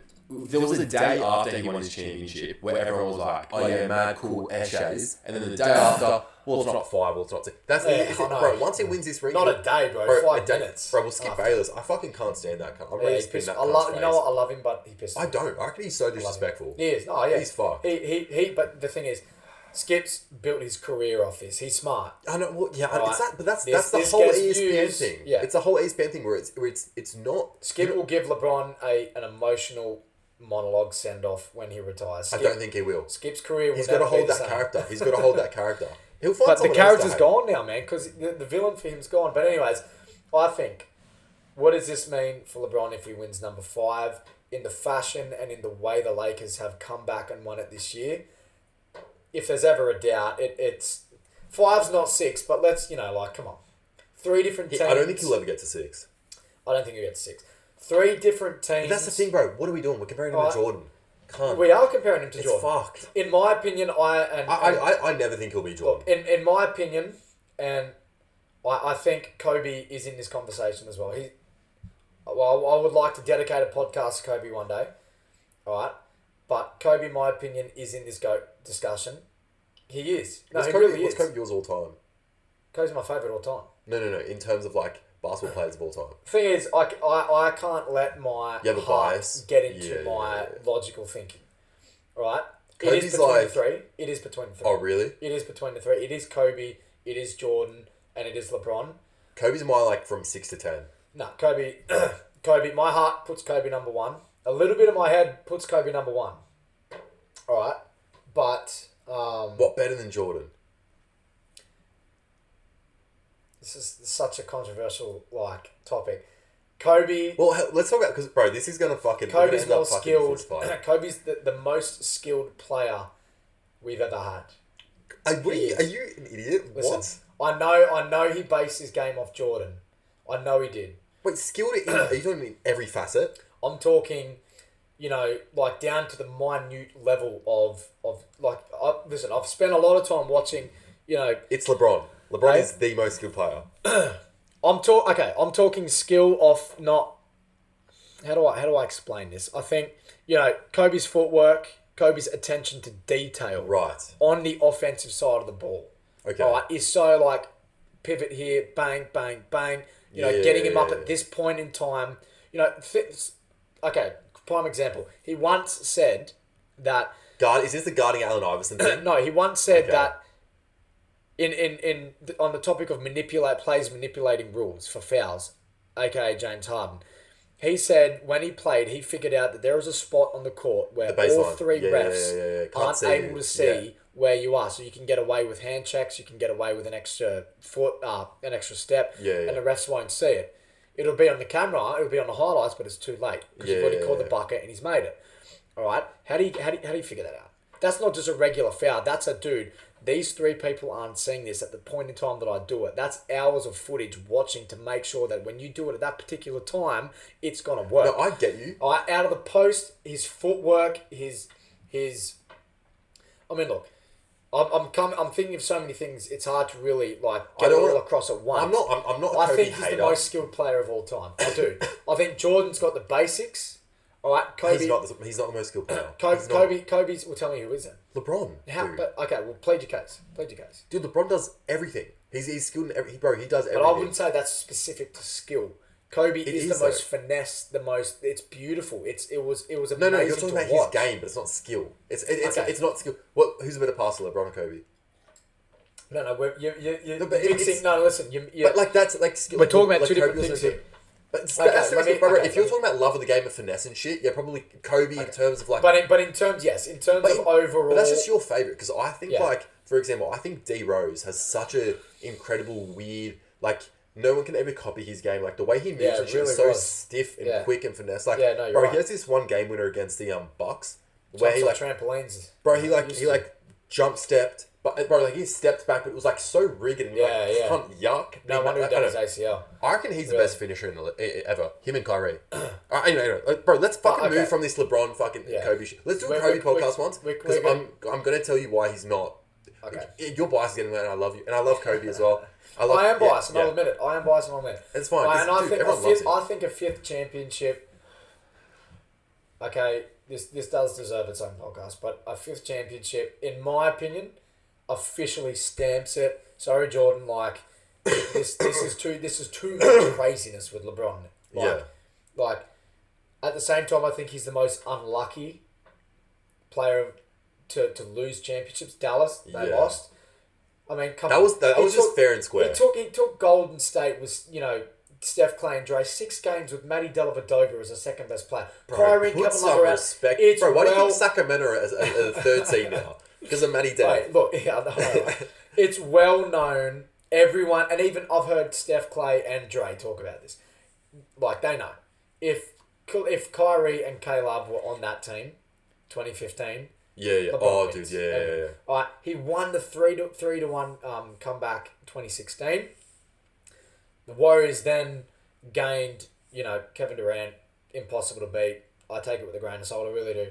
All right, and then to come to LA, and to win his first two in Miami. Right? Yeah. Then to come to LA on a new team, deck the hall, figure it out in a year, win the championship, and now for this, if they win this, it's just too much craziness for me. Yeah. It's too much against the odds type situations. Fuck, we need a LeBron and Kobe podcast. We're just gonna. Yeah, we do. The one thing I want to say is, I reckon the super team narrative with LeBron kind of gets carried a bit too much. I feel like he did create him or whatever in terms of, but I feel like I'm like, can't relax. Like it's Kevin Durant really Oh, bro, he's fucking. He ran with it. Kevin Durant really, and I bro, kind of. I'm with you. We didn't get to this, but you brought up to it, and I was thinking about it today.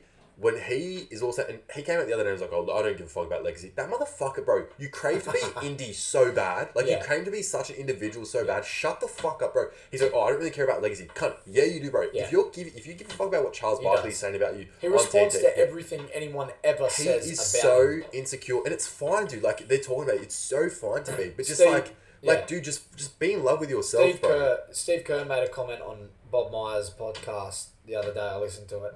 And even he said, Steve Kerr coached him for fucking 3 years. Yeah. He's a sensitive dude. He is. He's a soft dude, bro. The fact, Draymond, bro. The reason we left the Warriors is because Draymond fucking put him up on some shit, and he's like, bro. Anyway, what I'm trying to say is, when KD retires and it's all said and done, he will always be known for never being able to win it on his own. He couldn't win it. He could never win it on his own. He always had to have a fucking stacked team around him, and that's it. It's general knowledge now, really. It is general. When you tell the tale of basketball, but he will never be greater than LeBron or Bird or anything because of that. He's the third best small forward of all time, but he's not better than Bird and Bird. I agree. He'll never will be. That I reckon he's offensively the most fucking unicorn player. Like to be that size, I reckon he's one of the most unguardable offensive players ever. Yeah. But in terms of legacy and being the guy and this and that, he just is not it for me. And he's the biggest diva. And I'll have a whole KD shitting, and I appreciate him, and I appreciate everything he's done. We need a dedicated KD shitting podcast, the fact that he left the Thunder for the Warriors and said, "Oh, well, the Thunder didn't have shooting and this and that," then left the Warriors for Brooklyn and said, "Oh, well, Warriors, I never got the balls as much. There's too much shooting," and now comes out and says, "Fucking, oh yeah, the Thunder core now. I love because I didn't have that when I was there." Yeah. Fuck up, cunt. Yeah, legit. Fuck up. Legit. Can't stand Listen, it. I need to take a break because I need to do a piss. Take a break. It's fucked. Alright, I think we should make a pivot to the East. Yeah, bro, for sure. Alright, and I want you to lead with that. I think the East is super simple. It's not as complicated as the West. I think there's 3 teams really in the East. It's the Bucks, it's the Celtics, and it's the Sixers. It's those 3 teams coming out of the East. If anyone beats it, and now I do think there's some Bucks, teams. Sixers, and who'd you say? Celtics. Okay. Yeah. I'm so weird with the Celtics, and I was talking about, bro. Funny enough, at work, bro. Full just randomly, I was watching the game at work. Yeah. And this other guy came in and he was like, watching the game at work. You told the boss that? Well, no, they're never there. So, he's kind of my supervisor, and he was like, "Well, fuck, mate, who you watching?" And bro, we ended up, I didn't know he was like that big of a basketball head, and he started just chatting about it. And the thing I was telling him, I was like, I'm so weird on the Celtics. I love Jaylen Brown, dude. It's so funny when KD's demanding a trade. They were like, Celtics came out and have a look at the standings if you want. Oh yeah, for sure. Okay, so I think so. Bucks, Boston, Celtics, Philly. They're the top 3 seeds. Yeah. You can agree they're kind of favourite to make it to the finals. Yeah. Cavs, I fucking love the Cavs. Beat me to it. Bro, I love the Cavs. Bro, this is the chemistry, bro. Mitch Wright. Shout out to Mitch Fez, But no, I said early in the year, if Boston somehow got Cleveland in the playoffs, Cleveland would pose a decent threat. Yeah. Oh, dude. If the Cavs beat the Celtics, bro, I'm throwing a parade. The Celtics have lost too many games they shouldn't have, and they are too inconsistent for me to pledge my allegiance to them coming out of the East. Continue. We got the Knicks at 5, which is so interesting, bro. Jalen Brunson's such a good pickup for him. Love that. Again, I don't see him making it past the first round. If I'm being dead honest. You don't reckon? No, man, not really. Neither do I. No, not at all. Then you got the Nets. The Knicks, it's just I don't know. Like their team is so weird. Like Brunson and then Julius. Julius when they made the playoffs 2 years ago or whatever, had an awful series. Just like, dude, against the Hawks, bro, shot awfully. Bro, the best thing about that series was the street talk, the side talk, fucking New York shit where they're all just like shitting on Trae Young outside and drinking Hennessy and shit. Hilarious. I remember that. Then you got the Nets at 6, which again they're only there because of KD and Kyrie and all that thing. Because the record. Yeah, before the trade. They've had players play well. Bro, let's give him that. Mikal Bridges. Yeah. I've always been high on him. I like him. Love his game. I had him on Defensive Player of the Year over Marcus Smart. Oh, really? Last year? I did. Bro, we should actually get into award. Should we do that? We should actually do that now before the because when do they announce the awards? Actually, is it before the playoffs? You know what? I think Joe Embiid has taken the scoring title. He did. He has 30 a game or something. So we'll get to that. We'll get to that. Then for your playing spots at the moment, or I think this is solidified. Oh yeah, no. So this is essentially. Let me get it's locked in pretty much. I think. Let me get the actual fucking. So, fuck it. I'm just gonna leave it as is. So, at 7, 8, 9, 10, Miami's at 7. They're a team you don't want in the first round. That's exactly what I was. They're a fucking bro. Playoff Jimmy Butler's a real thing. They're a team you don't want to see. At night time, I wake up and my sleep paralysis demon is Jimmy Butler just sitting on your chest. But they have especially with the dreads. Oh, bro, what the fuck? What the fuck? I reckon they just have an awful team. I really don't understand their team, and I'm so surprised they made it to the final. I was happy when they made it to the finals in 2020 because I was like, we don't disagree on this. But we do not disagree on this. But bro, I've been a consistent. You know, I've said the last few years their team just doesn't really make sense to me. And like just Tyler Hero, I'm like I can't expect much from you. With Kyle Lowry and they got K Love, like they just got but you know what? They make it work, and that's what on paper it's the weirdest team. Spoelstra for you. Yeah, bro. I know. Spoelstra. Then at 8 we have Atlanta Hawks, and they're blowing that up after this season, bro. That. The best thing in that roster is Bogdan Bogdanovic, bro. Shouts out to my Serbs out there. Yeah. But bro, Trae Young, bro, shave your head. That motherfucker sounds like Nate Diaz, bro. I've been saying it forever. I fucking can't stand Trae Young. Sounds like Nate Diaz. He does. Bro, everyone's high on Trae Young. I don't see it. I don't see it either. I don't see it either. I think them picking up he slowed down, that's for sure. He slowed down. In terms of popularity. They're literally the definition of mid. Like this whole season, they've just been I saw that as well. Yeah. I saw that. Toronto Raptors, I think they're another team that could probably give you trouble in the first round. Again, they're a low key dangerous team. They're a team where it's like they can make that fucking series up to 6 games. You don't want that. Yeah, for sure. And then the Bulls, I'm fucking surprised they even made it, to be honest. Bulls. I've never been high on why the fuck did DeRozan make the fucking All-Star team? Oh, yeah, I know. Yeah. I love DeRozan, but dude. I was surprised about that. That was insane. So, I was surprised about that. For me, Milwaukee, Boston, and Philly, that's all there really is to talk about. Cleveland, I completely forgot about Cleveland. I'm so fucking high on Cleveland. Yeah. I reckon they've slowed down a big time. They have. Donovan's making first team All-NBA. I do feel like they have the depth. Yeah. And I feel like they have the talent and they have the depth made for the playoffs. They just have to put it together. Well, Mobley is fucking. Bro. Mobley's again like one of those. Bro, he's like legit, just like tall, long, lanky forwards, bro. Yeah. That's my wank bank. Tall, long, lanky forwards. Like motherfuckers, just like Rasheed Wallace, C. Webber, like super skilled. Jared Allen. Yeah. Oh no, Jared Allen's like more. But I mean, like tall, Yeah, tall and lanky motherfuckers. That's just what I'm. You're high on LeBron. I'm high on that. So okay. At the moment, Bucks are a first seed in the play-in for 9 and 10. It's Raptors and Bulls. For 7 and 8, it is Heat and Atlanta. So who do you have out of the Bulls and Raptors winning? That's a weird one, hey? I have the Raptors. Yeah? Yeah. I really don't know. I have the Raptors winning that. Because I feel like whoever goes to the first round is just like getting bummed out. I would put money on the Raptors coming out of that. What about Heat Atlanta? Heat? Yeah. So Heat, and then fucking out of the Bulls and Atlanta, who do you think win to take the 8th seed? I'll take the Bulls.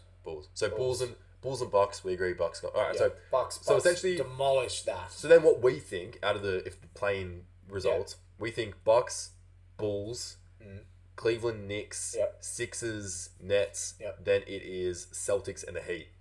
I reckon if that's it, the Celtics are in trouble. They're in big trouble. I heard this talked about on ESPN the other day. What they say?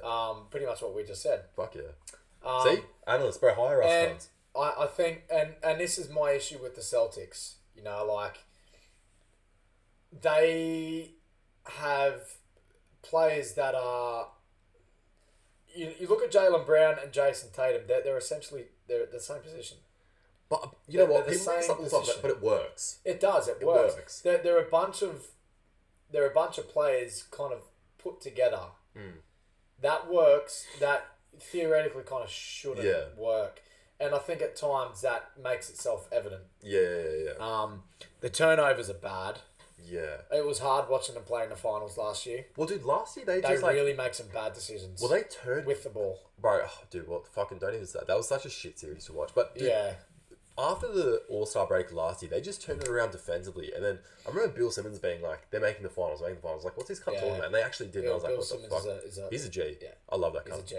But fucking, the one thing I wanted to talk about, they disrespect Jaylen Brown so much. I feel like as soon as he gets the opportunity, he's leaving. Because when KD came out with the trade thing, and it came out that Celtics were one of the front runners. They were trying to get him. Yep. They never came out and said, "Oh no, we're not doing that." Because Jaylen Brown was like, "They're trading me for sure, cunt." Because Jaylen Brown was in the talks. They never came out and said, "This is all bullshit. He's our guy. We're keeping him." They kind of validated that rumor. The talk. Whoever's leaking that. Yeah. Whoever's leaking that within the organization is telling us something. So he's right. I don't see him staying there much longer. And I think he should. I think he should come to LA, wear the purple and gold. You'll be respected. You'll be treated well, and you'll be our poster boy. I think he's such a. I rate him a lot higher than Tatum. You know what? And I've said this to Mitch Ferraro. Mitch Ferraro is a massive Celtics fan.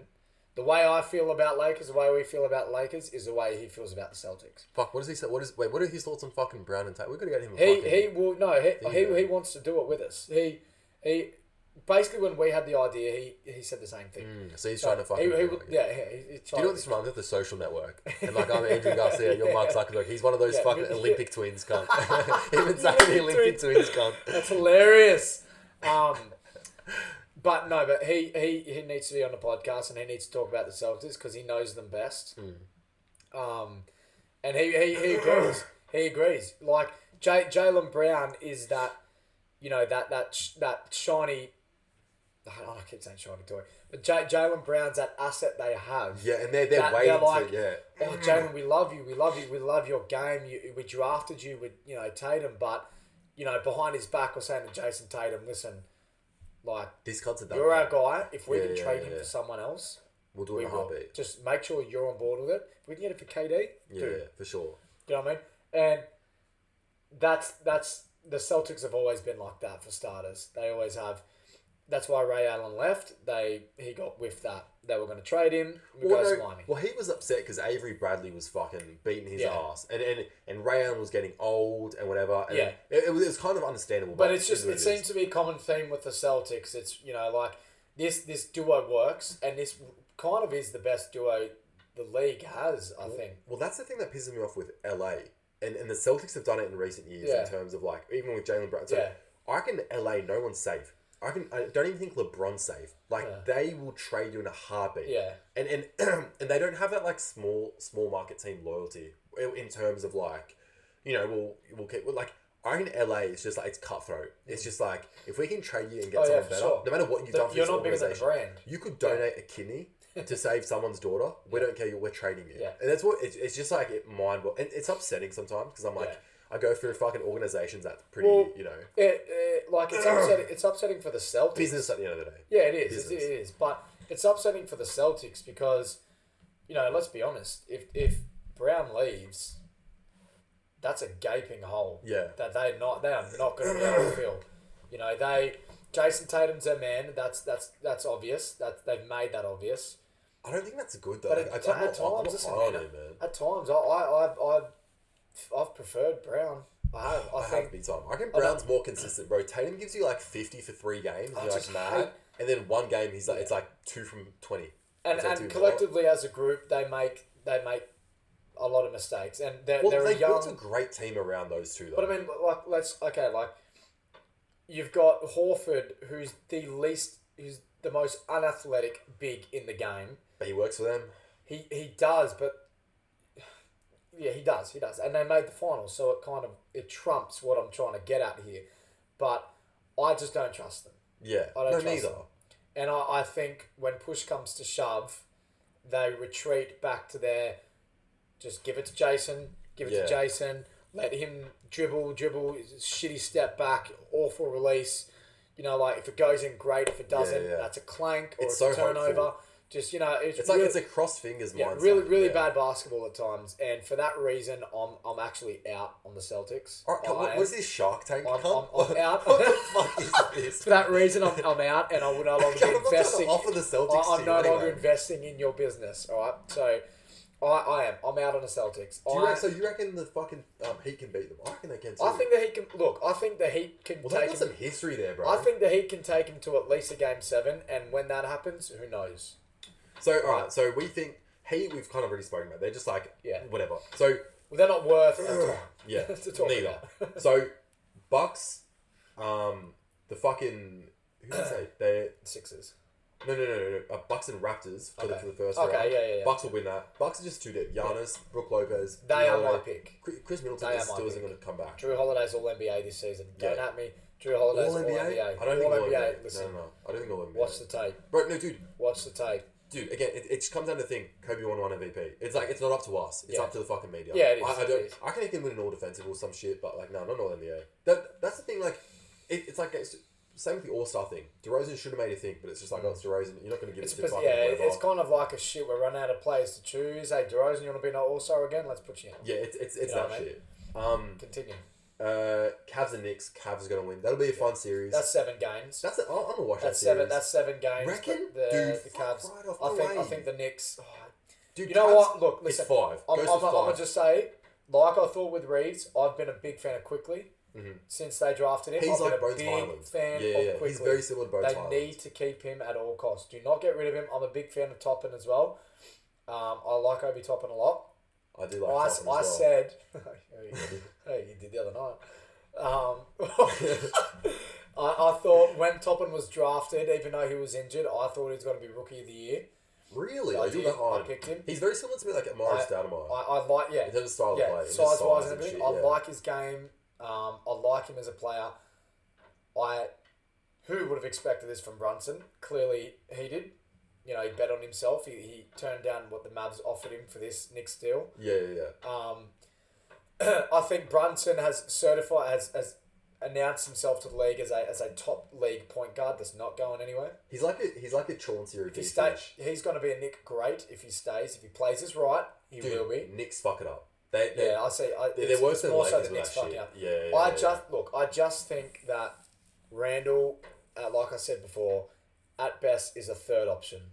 You've got Brunson. Let's just say you've got KD. Then you'd have Randall. Randall's not a second. Dude, he's basically not face it, but he's your first option and he's the third option. Do you get what I'm saying? Yeah, for sure. Dude, he's not going to be there for much longer. No. But they signed with that fuck off contract, fucked. I would probably say they're looking already to see what they could potentially get for him. But dude, do you think, bro, if you're any other team, do you want Julius Randle? Yeah, well, I mean, that's the thing. No. But it'd be a package deal. 100% we'll take Randall, but you've got to give us a Quickly. You've got to give us someone so important. Their mistake is thinking Randall. Robinson, do not get rid of him either. Who? Wait, so Mitch Robinson. Bro, do not get rid of him either. He's so injury prone though, man. Yeah. It sucks. But I reckon Hartenstein's a great player too. Hartenstein is a great player. Motherfucker. Yeah, he's good. Love his game. RJ Barrett's good as well. RJ Barrett's just like he's you know what? Yeah, he's odd in terms of like just being like he is just like to me like a fucking I don't know like a fucking Grant Hill on the Suns. Like he's gonna give you good numbers. And he can shoot and stretch the ball, but I'm never gonna like. He's never gonna be the face of friends or anything. That's me. To me, all you need to know about the Knicks is that they didn't include Barrett to get Donovan Mitchell. That was their deal breaker, and Stephen A goes off about this all the time on First Take.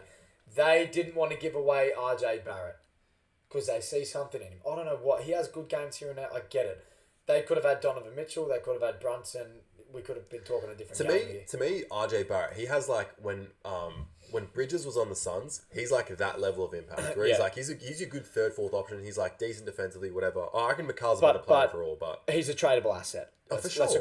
He's a tradable asset. But that's what I mean. Like he's a good tradable asset. Like other teams would want him. For sure. A contender's going to trade for him. Like you want him. If you're a team that has a young core.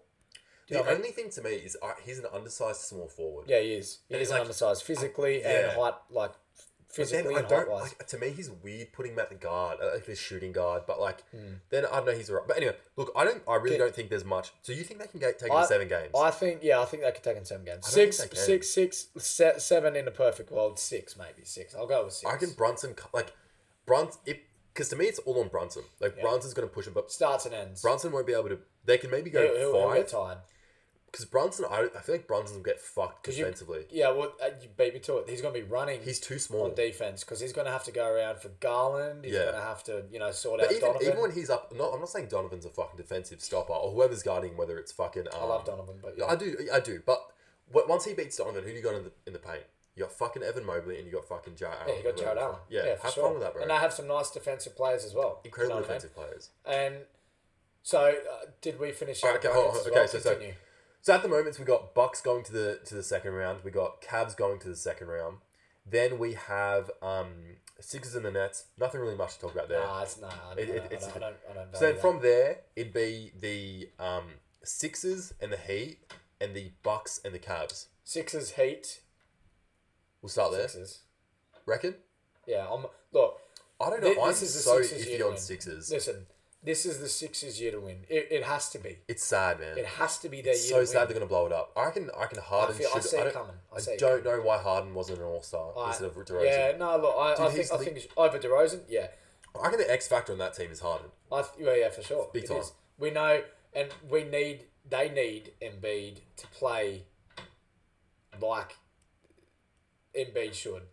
You know what I mean? He has to establish himself down low. But I feel like he will, and that's not the issue. Yeah. But I feel like it's like Harden, like... Yeah. Harden needs to find... it starts with that, right? But you're right. With Harden, I feel like he needs to find a good balance of facilitating, and then when needed, not ISO ball, but when needed, scoring. Yeah. Like, don't hesitate, like, score. You need it like, put the fucking the team has the talent for him not to just ISO, dribble, do it myself. No, you've got the talent around you to be able to dish... make plays, offload here and there, and be able to trust the guys that you have to execute that play. Yeah. Right?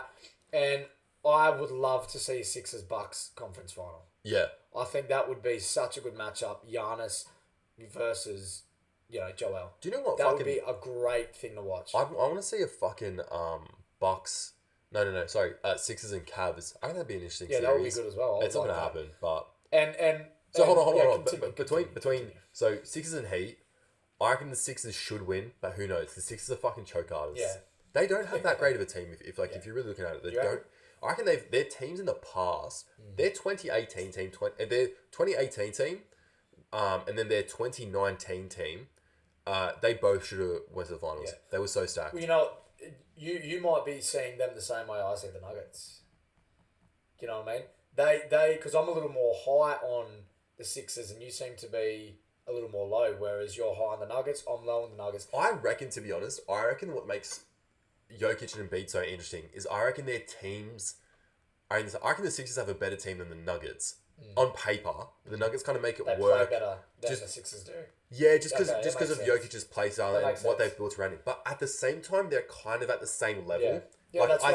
They still have expectations of making the finals and the conference finals, but will they? I don't think so. Let's be honest. I would actually really love to see a Nuggets Sixers finals. It'd be interesting. That'd be the battle of the big men. That'd be the best big man tale we've had in years. Since Bro, Hakeem and Ewing. Yeah, probably. Yeah, legit. Hakeem and Ewing in the 90s. Oh, it could have been. It could have been. No, you might be right. Yeah, you might be right with that. Who fucking Gasol and Garnett? I was just about to say Gasol and Garnett. No, I know Shaq and Tim, but that's in the West. That's in the Western Conference. But maybe Shaq. No, it wouldn't be. To carry on with your point, I do see holes in the Sixers, and I don't trust them. I definitely don't trust them because they sulk, and when they start losing, Embiid is the catalyst for it. They sulk, all right, and you can see it in their play. And if they start losing big and James thinks, oh, it's time for me to do my hero ball, Like, we're all over that, man. Teams are over that. I don't think he's there skill-wise to do it yet. Yeah, he can't do it anymore. Like, teams are over that. We know how to guard you, bro. We'll just, just pressure the shit out of you so you just these massive high-arcing balls. But I just think he's not that playing where in terms of, like, injuries and fitness, he just can't do it anymore. He doesn't see the lane like he used to. He's not fast enough. But that's what I mean. I feel like he's kind of accepted that, and he's like, look, I need to facilitate, but I still need Harden to at least fucking knock down some fucking 20 and 10. Yeah. He's got to be 20 and 10. In the playoffs, he has need at least... to be 25. I need 25 and 8 from him. I would like to see 20 to 25. Bro, you can still facilitate and not get assists. Yeah. You can still fucking... That's why I thought Rondo was so spectacular. At the Lakers. At anywhere. Dude, at anywhere, he was fucking... On any level. Bro, when he was at the Bulls in fucking 2017, 2017 when it was, when him and Jim were at the Bulls, bro, and they were versing the Celtics. They took Celtics to a couple games. I reckon it was all because of Rondo. Yeah. And then when Rondo was at the Pelicans... Okay, eh? Yeah, bro, dude...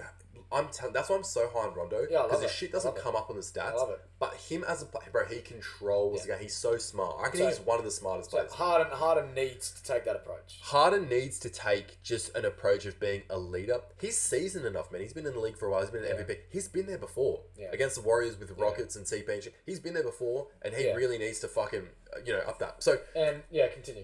I reckon the Sixers beat the Heat, but I'm not surprised if the Heat push him.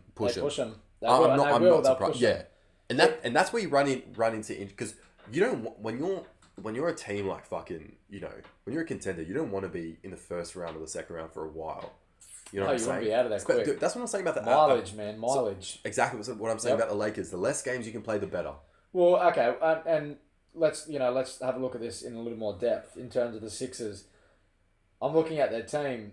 I mean, Embiid and Harden. We've got Maxey. We've got Tobias. We've got D'Anthony Melton, who I did like when he was at Memphis. Milkshake I like that dude. Yeah, I think the team hates him though. Yeah, I don't get a vibe that they're off him. Look, I mean, I look at this team. Trez, Dude, Trez don't... Bro, I'm telling you, I don't even know why we fucking signed him. Yeah. Bro, Trez was great at the Clippers. He has a very... He sucks defensively. Quick lasting, effect. Teams are like, oh, we signed Trez. He's Kenneth Fareed. He's like peak Kenneth... He's like what you thought Kenneth Fareed was going to be. But he just, wasn't. That's exactly what it is. Just rebounds. Bro, but, he's like, you don't need him on... Bro... Trez would be great on the Knicks. Like one of those teams that are great first round, but that's it. Why would you... Yeah. Yeah, no. He sucks defensively. He's not an offensive option. Who are you going to? Trez or Embiid? Get him off the team, trade him. And he hasn't played at all. How many minutes is he averaging? He is averaging... What do we got here? He's averaging... Less than 20? If he's averaging more than 20, I'm surprised. Dude. Yeah, you can tell they're on the same wavelength because he's only averaging 11.7 minutes. Told ya. 5 points a game. Really, really gone down. And he's played 54 games, which is, in today's NBA, a lot. Yeah. And looking into who the Sixers have, they're shooting. They outshoot the Lakers. Joe shoots 33 to 80's 26. Harden's shooting 38.5. Tyrese Maxey. He's averaging 20 points a game. You know what he's shooting from three? What? 43.4. He's a good player. That is big. But again, so he's 43.4%. Dude, I don't need Maxey doing that. I need Harris doing that. I need Tobias Harris. Next, Tobias Harris, 38.9%. D'Anthony Melton, 39%. How many points is Tobias averaging? He's on 14.7. That's not great. This is good, man. It's not great though. But I'll tell you what, Joel Embiid, 33.1. Harden, 21 points. Maxey, 20 points. Tobias Harris, 14.7. All I know is, for me, Tobias is on a fucked contract. Yeah, the thing is, bro, for the amount of money he's doing it for 14.7 points a game, isn't it? Bro, they could have fucked him off. Too much for that. Bro, and had another player. Bro, they could have chose Jimmy Butler over him. That would have been insane. But whatever. Look, what this tells me, all right, let me just finish. D'Anthony Melton, 39% from three. Shake Milton, 38%. Jalen McDaniels, 39.5%. Niang, 39.5%. McDaniels, 37%. It continues. House, 34%. Korkmaz, 36%. PJ Tucker, 39%.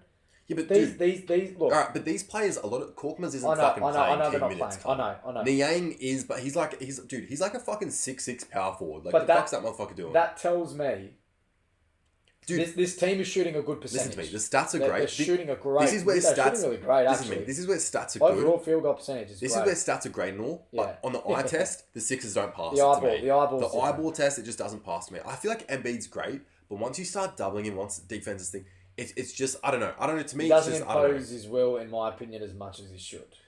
Dude, he needs to get under the rim and put the footy through the fucking goalpost. Be the Shaq that Shaq tells you to be, Joe. I don't mind him taking a midi, bro. If he can face up, take a midi. I don't like it. Bro, I don't mind a midi. I cringe when he goes out past, the mid's fine. Mid's fine because you're still being a big. I know. Yeah. Like, and he's pretty good from there, but bro, once he chooses, bro. Shoot a 3 if you're if it calls if need be. But look, hold on, okay. But I'm with you. I'm 100% with you. Well, let's fucking move. So we think Sixers are going to make conference finals. They're going to beat the Heat. I do. Again, I'm not surprised if the Heat beat them because the Heat are capable enough to do so. They can beat them. If they do that, I'd say goodbye to Harden. Apparently Harden wants to go back to the Rockets or whatever. Yeah. That's weird. With Embiid, who knows if he'll want to stay there. Again, we're in the time age, as I said before earlier, that they don't keep anymore. They don't keep rewarding. They blow everything up. That's just how it is. So then out of that, Bucks and the Cavs. Bucks. Dude, yeah. Bucks. I want the Cavs to do better. I wish the seedings were a bit different so the Cavs could versus Sixers. The thing is, right, is that I reckon the Cavs team is still young. Give them time. The Bucks, Giannis is now the LeBron of the East. All right. If you are a hopeful team in the East, you got to realize you're eventually going to have to face him. Giannis. The way LeBron was all those years in the East. That is now the case. Well, I think the West doesn't have that. No, the West doesn't have that. But that's right. Such a great way of putting it. All right, and this is why the East is a lot stronger because really they just have a lot. They have. I'm not going to say better players, but they have better teams, right? And Milwaukee, they are the best team. Milwaukee took the walk to Milwaukee. The Bucks are the best team. They are the best team in the league. I as hell don't see the Celtics beating the Bucks. I don't. No. I don't think they have what it takes to stop Giannis. The reason I like the Sixers as a better matchup for the Bucks is because you're not going to be able to stop Giannis, but with Joe being Joe, he can slow him down. Coming into the paint, you're going to have to go for the biggest dude in the league, Giannis. Are you going to want to do that on every single play? Yeah, but then no, you're not. Embiid's going to have to face Giannis and then Brook Lopez. Yeah. Not being like Brook Lopez. About Lopez. I forgot about That's Lopez. That's what I mean. They have a crazy team. And this is why they're the best team. And bro, Lopez is such a good shot blocker and stretches the floor. Alex, I want you to go home and I want you to watch Drew throughout this league. He's been great. He is. Dude, he's always been great. He's the low key. He's low key the best. Really the most valuable guard in the league. He dropped 50 I have to start a team right now, and I have to choose a guard. I'm choosing Drew Holiday over Steph Curry. Shut your fucking mouth. Over Steph Curry, shut your fucking mouth. You know why? You know why? Because I wouldn't choose a superstar guard. I wouldn't. I would rather choose Drew because I would rather choose another player over Steph. Someone else. If that makes sense. I would rather have a Giannis. I would rather have a LeBron. I'd rather have a KD. I wouldn't want to have Steph. If you're at the park, you get first pick. All these controversial takes, eh? Drew Holiday's there. And Steph Curry's there. No. We got a lineup of everyone, all right? We're going position by position. Even better. And we're going position by position. Yes, I am taking Drew. Lineup of every point guard in the league today. You're going, not Damian Lillard, not Curry, not Ja Morant, who stays strapped, not CP. I'm going to, you know what? Drew Holiday. Cunt, you know who you are? You're the motherfucker that got DeMar DeRozan in the All-Star team. That's you, cunt. You know, I'm Max Kellerman, bro. The death beam is on Earth. I'm choosing Iguodala. I shout out to actually love Max Kellerman. Oh, that's Milwaukee. Dude, listen. That's a make-believe team. I love Drew's game. He's an oversized guard.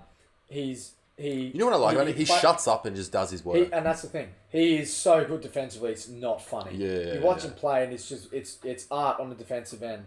He can shoot.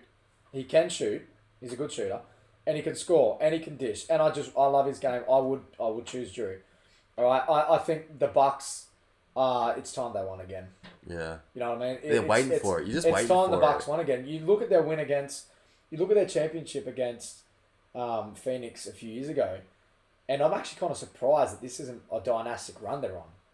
Same, eh? You know what I mean? Like, kind of. This should be the team stayed the same. They've got the same players. They haven't won. Well, they're one of the They've teams that like. Yeah. Granted, with Middleton, I don't think he'll be coming back.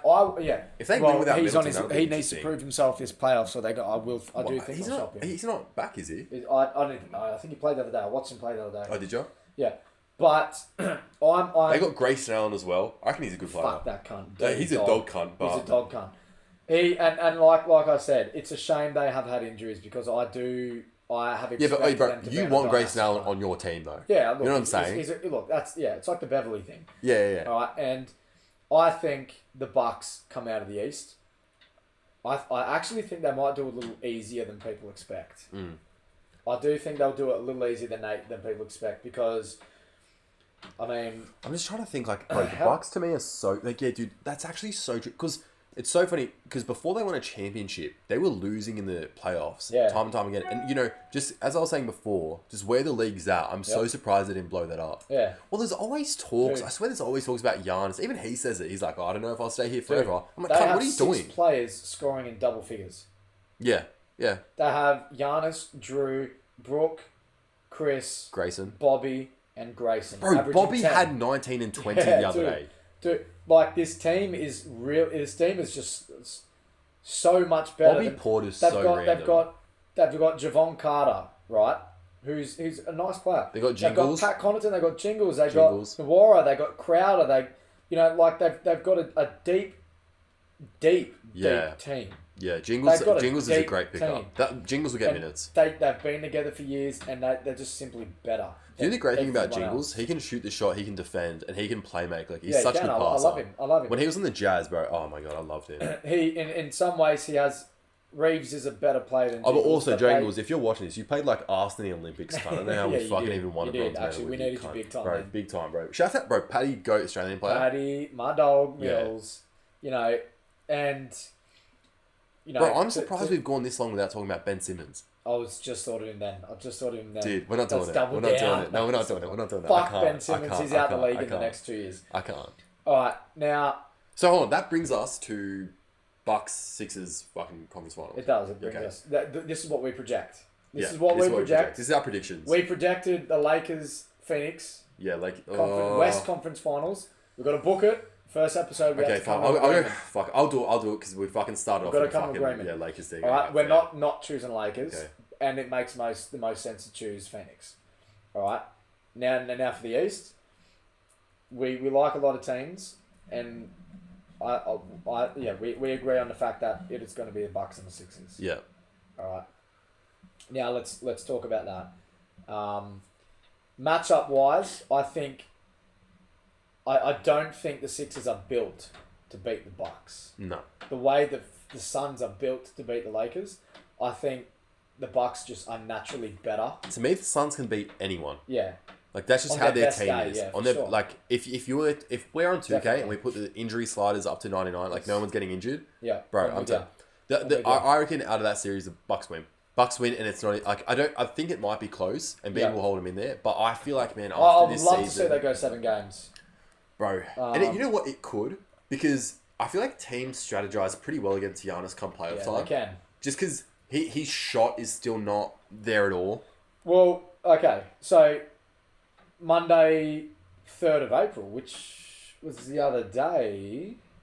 The other day, Bucks beat the Sixers, 117-104. Yeah, but did everyone play? Everyone important played for... Giannis had a big game. Everyone played for the Bucks, and everyone played for the Sixers.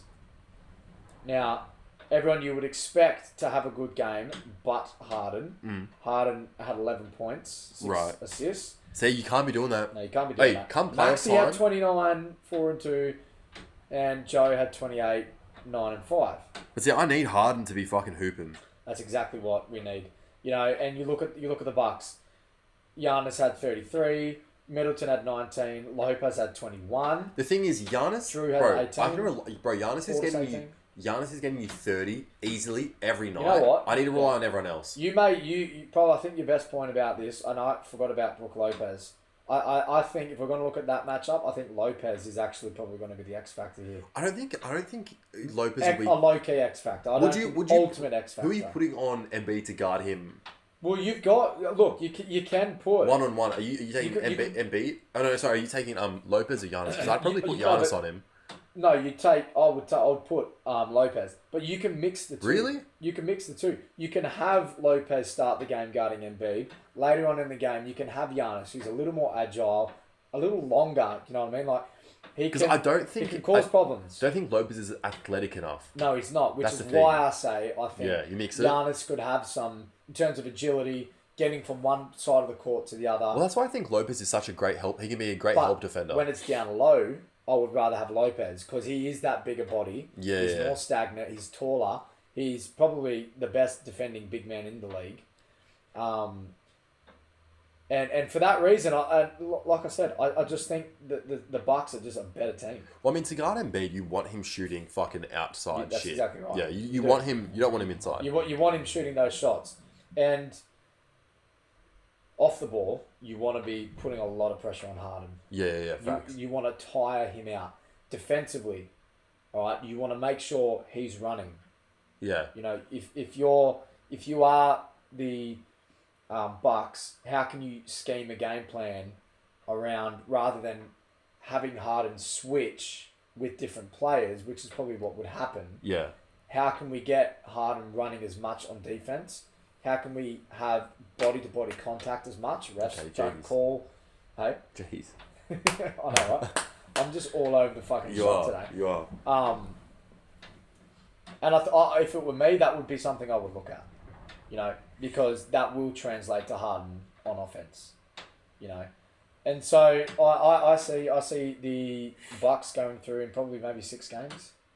6 games. Yeah. I think the Sixers do enough to take them 6. Yeah. But I see the Bucks going through in 6 games. Honestly, and I see the Bucks winning everything. Really? Against the Suns? I see the Bucks winning everything.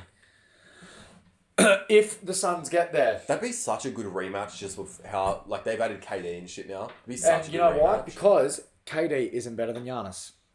Giannis is better than KD. I can KD's harder to guard, though. I disagree. Oh... Because you can put someone on Giannis and slow him down. Agree. You really can't slow KD down. I would have to agree. He's so long. And bro, if you put But KD, Giannis is built to stop him.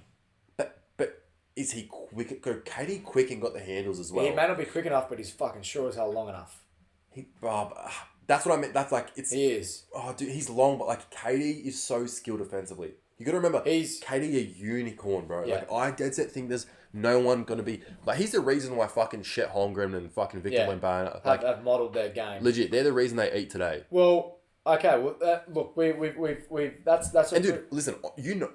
I hate KD. I don't like him as... Dude, holy shit. I hate him as an individual. I don't like KD. Like, I don't rate him that much. I don't even know the... Who knows? KD, if you're listening, bro... Ignore KD, if you listen to man, tweet about us, bro. Get the podcast out there. Come on with Zach Maz and that. Come on with Zach Maz. No, I just don't think... I feel like he's just too skilled offensively. I don't think anyone can stop him. Well... It's so hard to even slow him down. You need to wish he just has enough That would be such a good matchup. That really would. Bucks, Suns. I actually think Bucks Lakers would be a better matchup, to be honest with you. Because then you've got AD and I don't see the Lakers beating the Suns, though. I just don't. Look, it's not that like I said, I keep using the word they're built for this. And they are. The Suns are built to beat the Lakers, but I do think just the sheer will of LeBron and the sheer greatness of him can get them there. Well, it's going to be so interesting because we don't know. The things with the West, it's still like up in the air about the play-in thing there. So like, because I mean, it's looking... I forget the play picture right now. Let's see who the Lakers versus. Because, fuck, bro, if the Lakers make the conference finals, bro, my arsehole, you could put a fucking egg in there and it's going to come out a fucking diamond, bro. Like, my sphincter is going to be that tight. So, Lakers and Pelicans, like, bro, they could fucking even probably lose that, bro. Like, Pelicans. Bro, look, Pelicans, bro. I see concern. Dude, I see concern. My big concern is every have faith, Alex. I know, I'm going to try. But every cunt against the Lakers is like...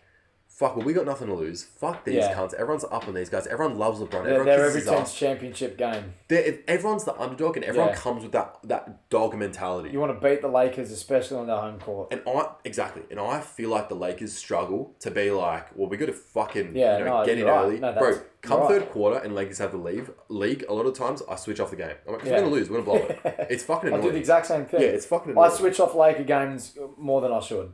And then end up just going back to them. I do not blame you. I think maybe, depending on what else you want to talk about, I think one thing we should touch on, maybe to finish it off, would be one thing that I'm interested in is that teams that are on the uprise. Teams that are, example, the most obvious, I think, are the Thunder. Yeah, for sure. The Thunder. I do want to talk about the Thunder a little bit. I think that they are my number one team to be a 5 seed. In the coming years? Yeah. Okay. No, next year. Okay, right. Next year. That quick. I think they went into the season expecting it to be we've got a lot of draft picks. Like, let's see, let's develop these. Like, no. Shai Gilgeous has just come out as an absolute superstar. He has got such a good game. I think, and I've said, I love saying this. I love hearing myself say this. Giddey, to me, is one of the better point guards in the league. I love him. You're going to say something. He is a tall, smart, gifted guard, but a true guard, a true point guard. He's one of the. I think he's a top 3 passer in the league. Mm-hmm. He is behind Jokic. And LeBron. Not behind Jokic. Fuck Jokic. I thought you were going to say he was a better playmaker than Jokic, like a better passer than Jokic. No. I'm not going to say that. In terms of point guards, I reckon he's maybe one of the best. I'm going to say top 5. I think he can rebound. He's not got point the height. guards, but passing and shit. Yeah. Yeah. Okay. He's got the height. He's got the know-how. He can score. Right. I need more of it from him. I do need more. I need some more body work, and I think in the next few years we'll see him become a better defender because he is taller. He's got a good frame. He's got a frame that needs to be filled out with muscle that's just not there yet. He's like he's like an AFL player. Like he needs to cut that hair. He's a straight. I hate his hair. Dude, that's his awful. What are you awful, doing? Bro. He wouldn't be top 10 worst hacker. He's an honourable mention though. He's an honourable mention. I already know who's that. When we do that list, I already know who's that's going to be good. That'll be hilarious. We won't spoil it. Okay. But I reckon he needs to be a little more athletic, maybe a little more. I feel like you can't really develop his athleticism anymore. No, you can't. So you just need to kind of develop his body. You need to hone in on stronger. The fundamentals. Yeah. With his scoring, he had a game against us where he scored. I was here for it. He scored 28. Yeah. We watched that the other week. Yeah, the thing is with him, I reckon he's such a great pairing with Shai. Is it Shai or Shai? Shai, I don't know. Shai. I reckon he's such a good pairing with him because I feel like he understands Shai's the option in terms of scoring. And I feel like Josh Giddey's like, that takes the fucking pressure off me. I need to score. But I need him, bro. His jump shot's iffy. Like it's very and then it's a funny looking shot. It is. I think the release up top is nice. It's just getting there that looks a bit off. Yeah. And I can't speak high praises for him, man. I really love Giddey's game. I just want to quickly have a look at their team to explain my reasoning a little more. How do you feel about Chet?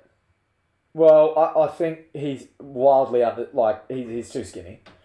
He's going to have to put on some weight. Yeah, bro, imagine Embiid. He's going to fit into this team really nice, though. Bro, imagine Embiid elbows him. Yeah, Giannis. He's out for a week. He's going to get fucked, bro. You got Jalen. Okay, so Shai is averaging 31, which is crazy. Giddey 16, 8 rebounds, 6 assists, right? Then you've got Jalen Williams, 14. You've got Lou Dort, who's just really a nice role player, 13. And then you've got a bunch of, nice players. It's just the rest they're all kind of averaging around the same, but it's every player that's, giving you some type of solid production.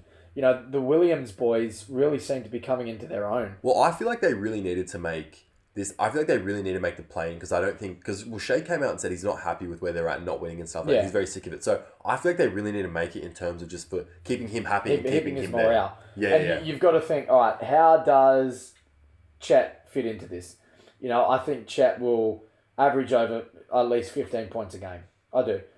Chet, when he comes back, his rookie year. Next year, I think he'll by mid-season he'll be averaging over at least 15 points a game. Fuck, we'll see. I don't know. And that'll be, in my opinion, that'll be 4 players in double digits. We'll see 5 players. I don't know. I'm just really high on them. I like their team.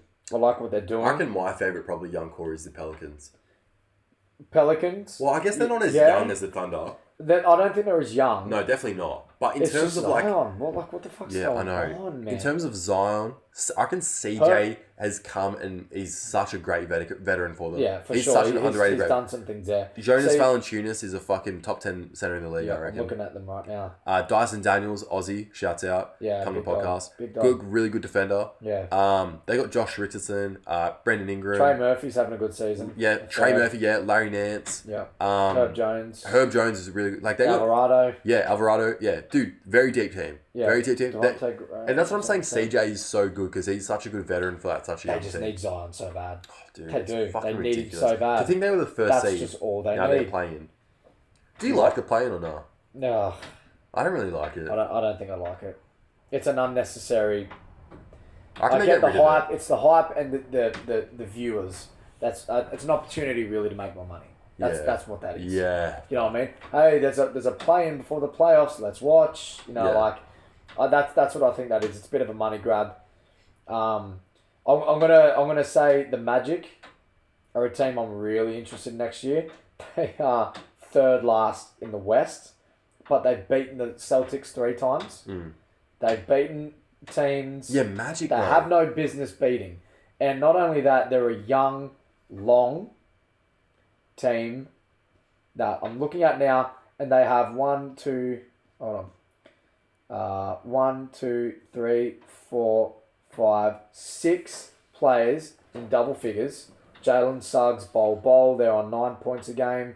I know these are really small numbers we're talking about here, but I'm not looking at it from a direct numbers points from right now point of view. I'm looking at, where do I see this talent and potential going? I only see it going up. With Bol, I reckon I'm like, fuck, that comes out of the league in a couple of years. Yeah, he probably will be. I reckon Ben Caro, Wendell Carter Jr., Fultz, Cole Anthony, they're just Wagner. Yeah. The Wagner boys, man, they're France is I like 18 France. points a game. Mo talks too much shit. Yeah.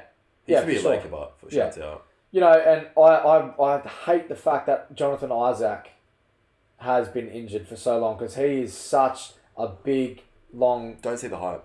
Really? No. I like him as a role player.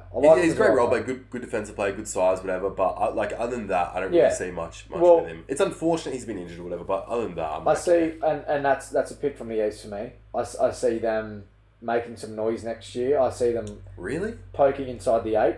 I still think, Oh, bro, I think they replace Chicago. I think they replace the Hawks. Going to blow it up. Hawks are going to blow it up. My predictions, Hawks are blowing it up for sure. And that's what I'm saying, if I see these teams going up, who am I taking out? I am taking out the Bulls. I think that they've got a very short due date. I think Atlanta, very close. Toronto, what are they doing? They're going to have to blow this thing up at some point and start from scratch. Because unless they make a big time trade, teams if you're going to make a trade with Toronto, teams are just going to blatantly ask, we want Fred. Like, you've got no one else you can offer us. Yeah. Like, we want Fred, and that's it.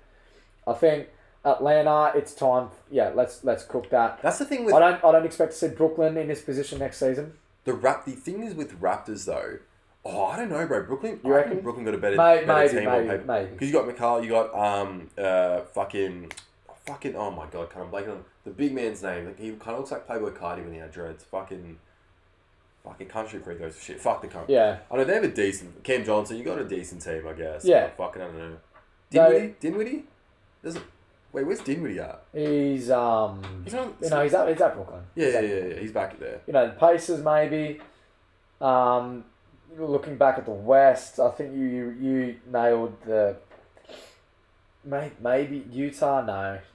Oh, they're bro. Danny Ainge isn't letting them get any better. Yeah, which sucks for Laurie because I fucking when he was on the Bulls, he had a really good rookie season. He had like fucking first rookie in a while to make X amount of threes. Yeah. Then he went to the and then they got Levine and shit, and he was like fucking sidelined. Cavs, too many bigs, like didn't really get a shine. And now I think the Jazz, like it's a perfect kind of like thing. But now he's gonna get traded again. Same thing happened with D'Lo. D'Lo, like Lakers, went to the Nets, was kind of shit at the Nets for a bit, then had that really good start, then went to the Warriors, and then to Timberwolves, and now he's kind of at Lakers where he's like, okay, it's unfortunate to see that the players had like, very promising, like, maybe you could have a bit more potential, but I don't know. And I think this probably just sounds stupid, really, but I'm actually going to say Houston for one reason. What? Jalen Green? What happens in the draft? Who gets Victor? Oh. But not only that, it's okay if you don't get Victor. Scoot's right there. Scoot Henderson is number 2. These dudes, have you seriously? If you haven't seen these dudes play, watch Scoot's highlights. Scoot's a UFC fighter. He's a big dude, man. That cunt's scrapping. And it's gonna be out of It's gonna be out of Houston. I'm calling it right now. Him and Ja Morant fight in the league. They're gonna get into it. I reckon they're gonna get into it for sure. No, for sure they're getting into it. Wouldn't you love to see that? Yeah, I would. I really would. I think, it might be Detroit. Detroit have the worst rate, 17-64. Detroit are going to be shit until we're 50. But then we might, We'll be on episode 20,000. We'll be on a deathbed and we'll see Detroit make the finals. Yeah. Bro, imagine Chauncey comes back. Oh, dude. Ben Wallace come. And by that time, probably his grandson. Oh, bro, but probably. I think it might come down to where draft picks are, depending on who has the rights for what and how confusing draft picks can get. But that shit fucking kills me, bro. That and contracts, I still don't understand. If Houston, if Houston can get Victor or Scoot, they actually, bro, they've got some nice players. They do. They've got Jalen Green. Do you reckon the league lets that happen? I can Victor goes to Spurs. I like that, actually. I don't mind that. But, dude, hey, at the end of the day... They have similar records. It's not what we want. It's what Adam Silver wants at the end of the day. And which is why I think what team out of San Antonio and Houston would sell more? It's Houston. Well, the thing is, Houston's more of a, if we think what the league wants, I think, if anything... It's definitely not Detroit. Yeah. Yeah. Wemby would be such a better fit. Which is, bro, if you're Detroit, that's so fucked, hey? Yeah, I know. If you're Wemby, I reckon it's a better fit for you to go to Houston because you already got a bunch of guards. If you're Scoot, bro, imagine him going to... Bro, San Antonio, you're going to say? Bro, imagine him, bro. Popovich is telling him what to do, bro. And that's Popovich's last... Hurrah. There's a reason for Popovich to stay around for at least another 5 years. It's Scoot. Dude, you know that meme of the fucking Ninja Turtles and it's Master Splinter and they're all babies and he's holding him? Yeah. And then it's like them older and they're kind of holding him. That's what this is going to be. That is fucking That's what this is going to be. Dude. And you look at Houston, you got Jalen Green, you got Sengun. Mm. Oh, Sengun. A good player. Sengun, whatever it is. Yeah. Kevin Porter Jr., Jabari Smith Jr., dude, Jabari Smith Jr. is a power forward. Sengun's going to be an issue. Sengun's a centre. Sengun reminds me of Luis Scola. Jalen Green, Kevin Porter Jr., they're both two guards, but, mix and match. You add Victor Wembanyama to that, that's going to boost their stock quite significantly straight away. And I don't really know much about their bench. I'm not really looking at that. I don't think anyone does. I don't think Houston fans know. But I'm going to go with Houston, depending, in brackets, what happens in the draft. I'm putting my money on OKC being at least a 5 seed at their best next year. 5 seed. I'm going to the Magic, poking at the 8 to 7. I think there's a few teams that are going to come out of that. Mm-hmm. What do you think about the Pacers? Fuck the fucking Pacers. I don't know much about the Pacers this year. You fucking Reggie Miller? I do not know much about the Pacers this year. No one gives a fuck. All I know is they still got Miles Turner and Buddy Hield, bro. If I'm the Pacers, I'm trading them. They're slowly, dude. It's it, bro. When you buy a new car, as soon as you drive it down the parking lot, and as soon as days go by, weeks go by, months go past, years go by, it decreases in value. The longer you hold on to them, bro. You know what? I'm happy the Lakers didn't trade for them. Yeah. Because we got a lot more. We got a lot more. Yeah. We got a ton more. Lucky we didn't make that trade for Turner and Hield. Hey, dude. What's the difference between Mo Bamba and Miles Turner? Yeah, No, that's exactly right. Miles Turner, don't get me wrong, better player, but nothing. He's averaging 18, but that's on a team that doesn't have LeBron and AD. So bro, this is his like Turner wouldn't be doing Dude, that. when Turner was coming into the league, 2.3 blocks a game though. Yeah, no, he's a great defender and whatever. Don't get me wrong. But bro, hey, do I need him to average fucking 18 when he's playing with AD and LeBron? No, I need him to grab some fucking rebounds and get his ass down the court. Had we got this, great 3-point shooter. We wouldn't have got Vando. We wouldn't have got the players. We need other shit. And not only that, I think talent in today's basketball globally is better than it has ever been. If you're a team that wants to rebuild, your time frame here like really isn't as long as you expect it to be. You know, like what happened with Memphis, dude. Like they drafted everyone in like what, a three-year period. Well, they were so lucky. Bang, bro, just. But jumped up, man. You know? But that's because... They might be an outlier. That's because I reckon they're only an outlier because Ja is that type of player. He's a Hall of Famer.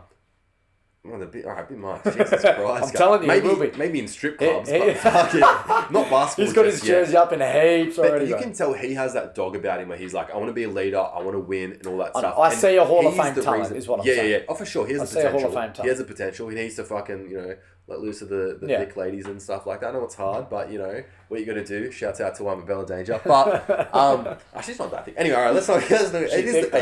she is, though. It's the Balls Deep podcast. Well, it's so weird because in that span of like the mid 2010s, you had like cunts come to the draft like Luka, Trey, I guess, and then Ja, even Zion, and these cunts like out from the gate just like impacted their franchises like no one else. Straight away, so transcendent talent is what Skip likes to call them. I think. Legit, yeah. Well, like they legit are, and it's so crazy because hadn't had that for a while. Like cunts averaging like kind of crazy numbers. League out needed the gate. it. Yeah. The league really needed it actually, and I think, and that's why I think teams that are planning to tank, rely on draft picks, I think they can actually do this and have confidence that they'll improve within at least 2 to 3. And the reason being is because of the 3-point shot. To me, you're not. Let me just quickly finish. Yeah, You're not developing this young talent on a 3-dimensional scoring level anymore. You're not developing it at the rim, from the mid. You're sure as hell not developing it at the mid, and you're not developing it from the 3. You're not doing it. If you're a coach, you're not developing these players to score from 1, 2, 3. It's just as long as you can hit that 3, you be able to finish at the rim. As long as you can hit that 3, we're good. Yeah. All right. Because if you can shoot the 3 well, you're going to be able to shoot the mid well. All right. So you think, but and it's a lot of. You look at the way the game's played, there's ball movement, but there's stagnant ball movement where it's a few players are running around doing their things just for a kick out, a last minute kick out to a slightly open player, that's being guarded by a player that's inhibited by the rules. Yeah. You can't guard him too well. You've got to give him space on where he lands. Got to make sure, and so you can't guard it that well. He gets a good look. Yeah. Whether it's guarded or not. All right, that's too good of a shot in today's NBA to look up. So I think for that reason alone, there is an abundance of young global basketball talent that is just making its, that is just injecting itself to the league straight away. Because I don't think the league has ever had no names score 20 to 30 point games more than ever this season. Yeah. Role players are putting up 30 points. Yeah. Like what? How? That's just how the league is, though. It is, and that's what I'm saying. Like I expect these young teams to be good, like next year. Maybe next year might be too quick. 2 years. Yeah, maybe. I just how the West is. I don't see the Thunder being 5th. You don't? Nah, dude. Really? How the West is, man. Are you fucking? But I kind of think that no way. Are they better than the Clippers? No. Are they better than the? The only way they won't is if the West go back to being what they were prior to this season, prior to being an injured. But even the thing is, even this season, with how open the West is, I still think the West is better than the East. Because in the East, we're only listed... I disagree. Dude. Wholeheartedly disagree. Hold on. In the East, we only listed 3 teams that were real concerns. With the West, we spent like a fucking hour talking about who could make it there. Do you know what I'm saying? Yeah, I see your point. You're not wrong. It is hard because you look. I mean, you're obviously looking at the East. The East is good. The East is fucking good. You got the three teams. Obvious Knicks. Celtics, Sixers, Boston. Celtics, Sixers, Bucks. All right. Yes, they're arguably the three best teams in the league. All right, and then you go down the ladder. You've got the Knicks. You've got Cavs, Heat. Are they better than 8 Nuggets? Then you got to go pound for pound. Like, where are these, lower falling teams in comparison to the lower falling West? Like, it's the stats and the game records show that the East are better across the board, but the West have a lot of sleeping giants. That's hard. Well, you're gonna think that's what it is. When Zion wasn't injured, Pelicans were like fucking up there. Yeah. I still think. Well, I think this season the East has been like, yeah, don't get me wrong, like yes, it is better. Right now, yes, it is. Gets better, but like, you are right. You are right. Yeah, I mean, I guess if you narrow it down, like I don't know, I still like it's just. I don't know. In terms of the amount of contenders in the West, there's a lot more than the East. But the top East teams, I reckon, are quite significantly better. Yeah, like the Bucks. The Bucks and mainly just the Bucks. Bro, I'm like, what the fuck, dude? That's such a fucked team. They should be a dynasty by now. I don't know how they're not. It's injuries, man. It's last year in the playoffs, Boston got them. It's injuries, and that's really what the league is now. Injuries. It's who can stay healthiest. It's not who. That's always been the name of the game, man. You reckon? Yeah, fucking oath, man. They got to lower the game. I want to, and before we finish, I want to say one point. It's in no relation to competitiveness and competitions. It's these fucking. It's the rate at which players are sitting out. Yeah. This is probably outside of the league and the players and the finals and playoffs. This is the biggest topic in the league. What's going on? What's happening here? It's a big issue. They're addressing it. And it's actually an issue that's leaking into other sports. Yeah. The NRL are showing glimpses of NBA brattiness. And it's really annoying. Well, you know what? It's really fucking annoying, man. Not to fucking jump in another sport. I feel like the things with the NRL, they're so knuckleheaded. Yeah. Now they're starting to realize what CTE is. Yeah. And they're like, oh shit. Yeah, you're right. I can kill my wife they're randomly 10 years late to the party here. Yeah. And so I feel like with that shit, it's justifiable. Yeah. Because it's like a lot. They're not on those NBA salaries. And they also don't play as many games or as often as the NBA. Zach's really good to talk to about this because he's knowledgeable. Well, he himself has had some injuries and shit like that. So he's relatable and shit. And he's knowledgeable on the NRL, today's NRL. And he's very passionate about this point. I am of the firm belief, and I will not be, I will not argue with someone that has a different opinion, whether you do or not, we'll see.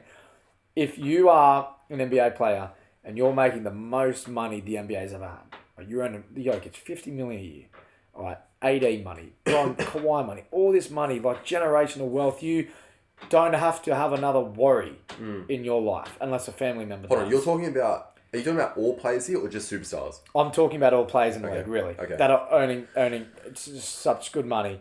Like, you have no excuse to not play back-to-backs. You have no excuse to, unless you're actually injured, I don't want to hear that a back-to-back is too much for you. You are earning so much money. You're a professional athlete. You built up your whole life to do this. And so many people are suffering because of your selfish decision just to sit out because you want to. I don't care if it's a medical staff choosing for you. What happened to this Kobe Bryant mentality that the league used to have? The Jordan mentality. Kobe used to play injured. All right, but that's the thing, Alex. But is it you smart? seem to disagree. No, I'm not. Whether or not it was smart. Finish your point. Whether or not it's smart is beside the point. Because I believe they have a bigger role than just them. They've now entered a league that has been created by the fans. They should be grateful that that league is there. Because that league couldn't be there. They could be off doing something else. They're not a nurse. They're not teachers.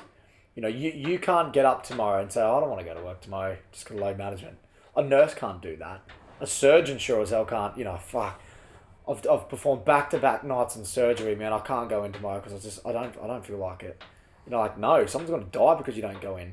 When you're earning $35 million to play a game of basketball, I don't want to hear that your calf's tight. I want to see you on the court. Dude, I can't believe you fucking chose this to end the podcast. I want to see you on the court. Because I've similar and different views on this. I guess I'll... Come on, bro. What? The thing is, because the same thing... Come on. The whole fucking Kobe Bryant mentality is fucking mad, but it's think it's outdated? No. I don't think it's that smart. Like, I think it's crazy and it makes a great story. It shows you how resilient and it shows you how great he was. But it's lucky... Oh, dude, I don't know. That could have been one of the reasons why his career ended kind of a bit earlier than it should have, maybe, and then why he was on a decline. And he was kept pushing, bro. He was in his mid to late 30s. Well, dude, those last few Lakers years in the 2010s, I was like, dude, retire. Yeah, they were bad. This is painful. Yeah, it was bad. And he's just like thinking he's his old self. Same thing happened in the 80s when Magic made that fucking hook shot thing. Kevin McHale was like playing that season with like a broken leg or a broken ankle or some shit. Like, definitely not smart. It's just like, dude, to me, it gets to a point where it's just like, cunt, like, what's important now? Like, this one season or longevity? So, I don't know, to me, it's, if anything, it's fortunate that injury happened to Kobe where it was, because he achieved so much. Yeah. So it happened at a point where he's like, oh, it's all good. Like, Kobe's already done all the things. What if it happened a bit earlier? Yeah. What if it happened in like 2005? Yeah. And Kobe... Massive. Look, Kevin Durant type situation. Well, that's the thing, but Kevin Durant's already achieved so much. So Science wasn't where it was at this point. With T-Mac and Grant Hill, like, they're to me, they're great examples of like players that were crazy. Could have been. But injuries and shit like that. And let's say Greg Oden. Yeah, well, that's the thing, like, that happened to him so early in his career where it was just like, oh, what if? But for example, let's say T-Mac plays his career, whatever, wins a ring, more scoring titles, whatever, and toward the end of his career, he gets injured or whatever, where he was more so plagued, like, after Magic. I don't know, to me, it's a little outdated. But to me, also, I don't think we should be comparing...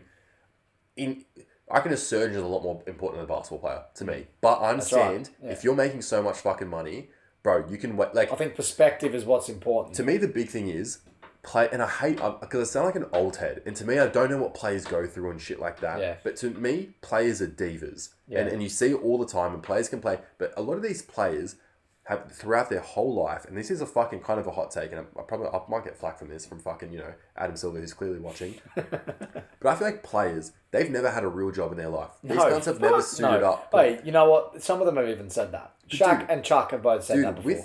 With that, you don't understand responsibility. You don't understand like timeliness. You don't understand a lot of these things that you develop from everyday jobs. Dude, my first job was at a Chinese fucking restaurant, and I was fucking washing dishes all the fucking time, burning fried rice. I was fucking shit at it. It sucked. Yeah. But when I got my next job, I realized, fuck, it's a lot better than this one, whatever. Yeah. But I still tried and I still showed up on time. And working in childcare gave me a lot of perspective. It goes to show, bro, if you don't work your whole life, and your whole life, you're the man, and you're this, and you're that, and you're the star of your town, and stuff like that. Jar. And everything's given to you. Dude, yeah, everything's given to you and stuff like that. I feel like you're not too far from my point. And like, to tie this on from where we're talking about the West being injured, right? We're talking about all that. And look, you don't know who's injured, you don't know who's not. Kawhi's career has changed because he sat out so much. Kawhi's such an incredible talent. He has, and it will be it will be such a shame to see him retire knowing he had 4 seasons that he just sat out. Yeah. Do you know what I mean? Worth of games yet to come. You got to remember that. And I just think the league needs to put their foot down and say, you know what, and just put things in perspective. You guys are earning so much money. You don't understand how lucky you are. You know what I mean? The rest of the world are not in this position. You've got to play. You've got to play. I kind of think it's a bit too far gone. Yeah, it is. It is. This whole players movement thing and the players voicing has completely fucked the league. I feel like the league needs to be like, we respect you as individuals and athletes and players. Yeah. But at the end of the day, like, we're the NBA. Bro, I'm your boss, cunt. I'm your fucking boss. Adam Silver. Bro, imagine I call my boss right now and go, cunt, bro, I'm not coming in. I'm not playing today, bro. Yeah, bro. This is a national televised game. I'm not playing today. We've just lost 4 million viewers, but I feel like coaches nowadays, I feel like GMs nowadays, I feel like the fucking league officials nowadays, they're too afraid to speak out because you got all this kind of like woke culture going on, and the players who knows, we might get flack. Yeah, and it's players are at the forefront of that.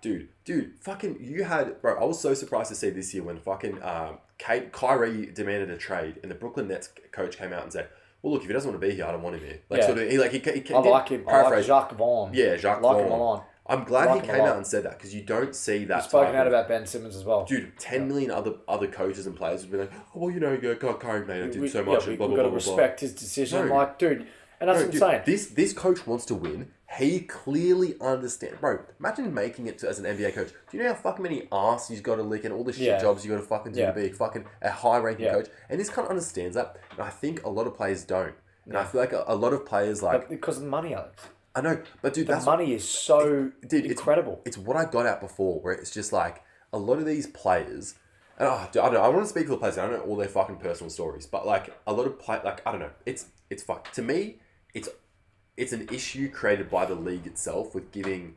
Because I'm not saying players shouldn't have a voice and shit like that. Yeah. I think they have kind of like. They've kind of taken over the league. In what other industry are you allowed to just say whatever the hell you want and have no repercussions? Like, come on. Fining this player $30,000 when they're on a fucking $20 to $30 million contract, $15 to $5 million contract is nothing. Yeah. All right? Like, let's see some real punishment. And Adam Silver was in an interview not long ago, and he said when he was in primary school, he got bashed. You look like he did, bro. Yeah. Alien looking motherfucker. He said he was that kid in class that was terrified to put his hand up and answer questions in front of the class. He was intimidated. The teacher intimidated him. You know, his classmates, he was scared to do that. And you got to think, right, he's a grown man. He obviously doesn't think the same now. But I think some of that is still in him. When LeBron picks up the phone and says, hey, Adam, or Steph says, oh, I'm not playing, Adam calls up the Warriors, hey, I'm just wondering where Steph's at, what's going on?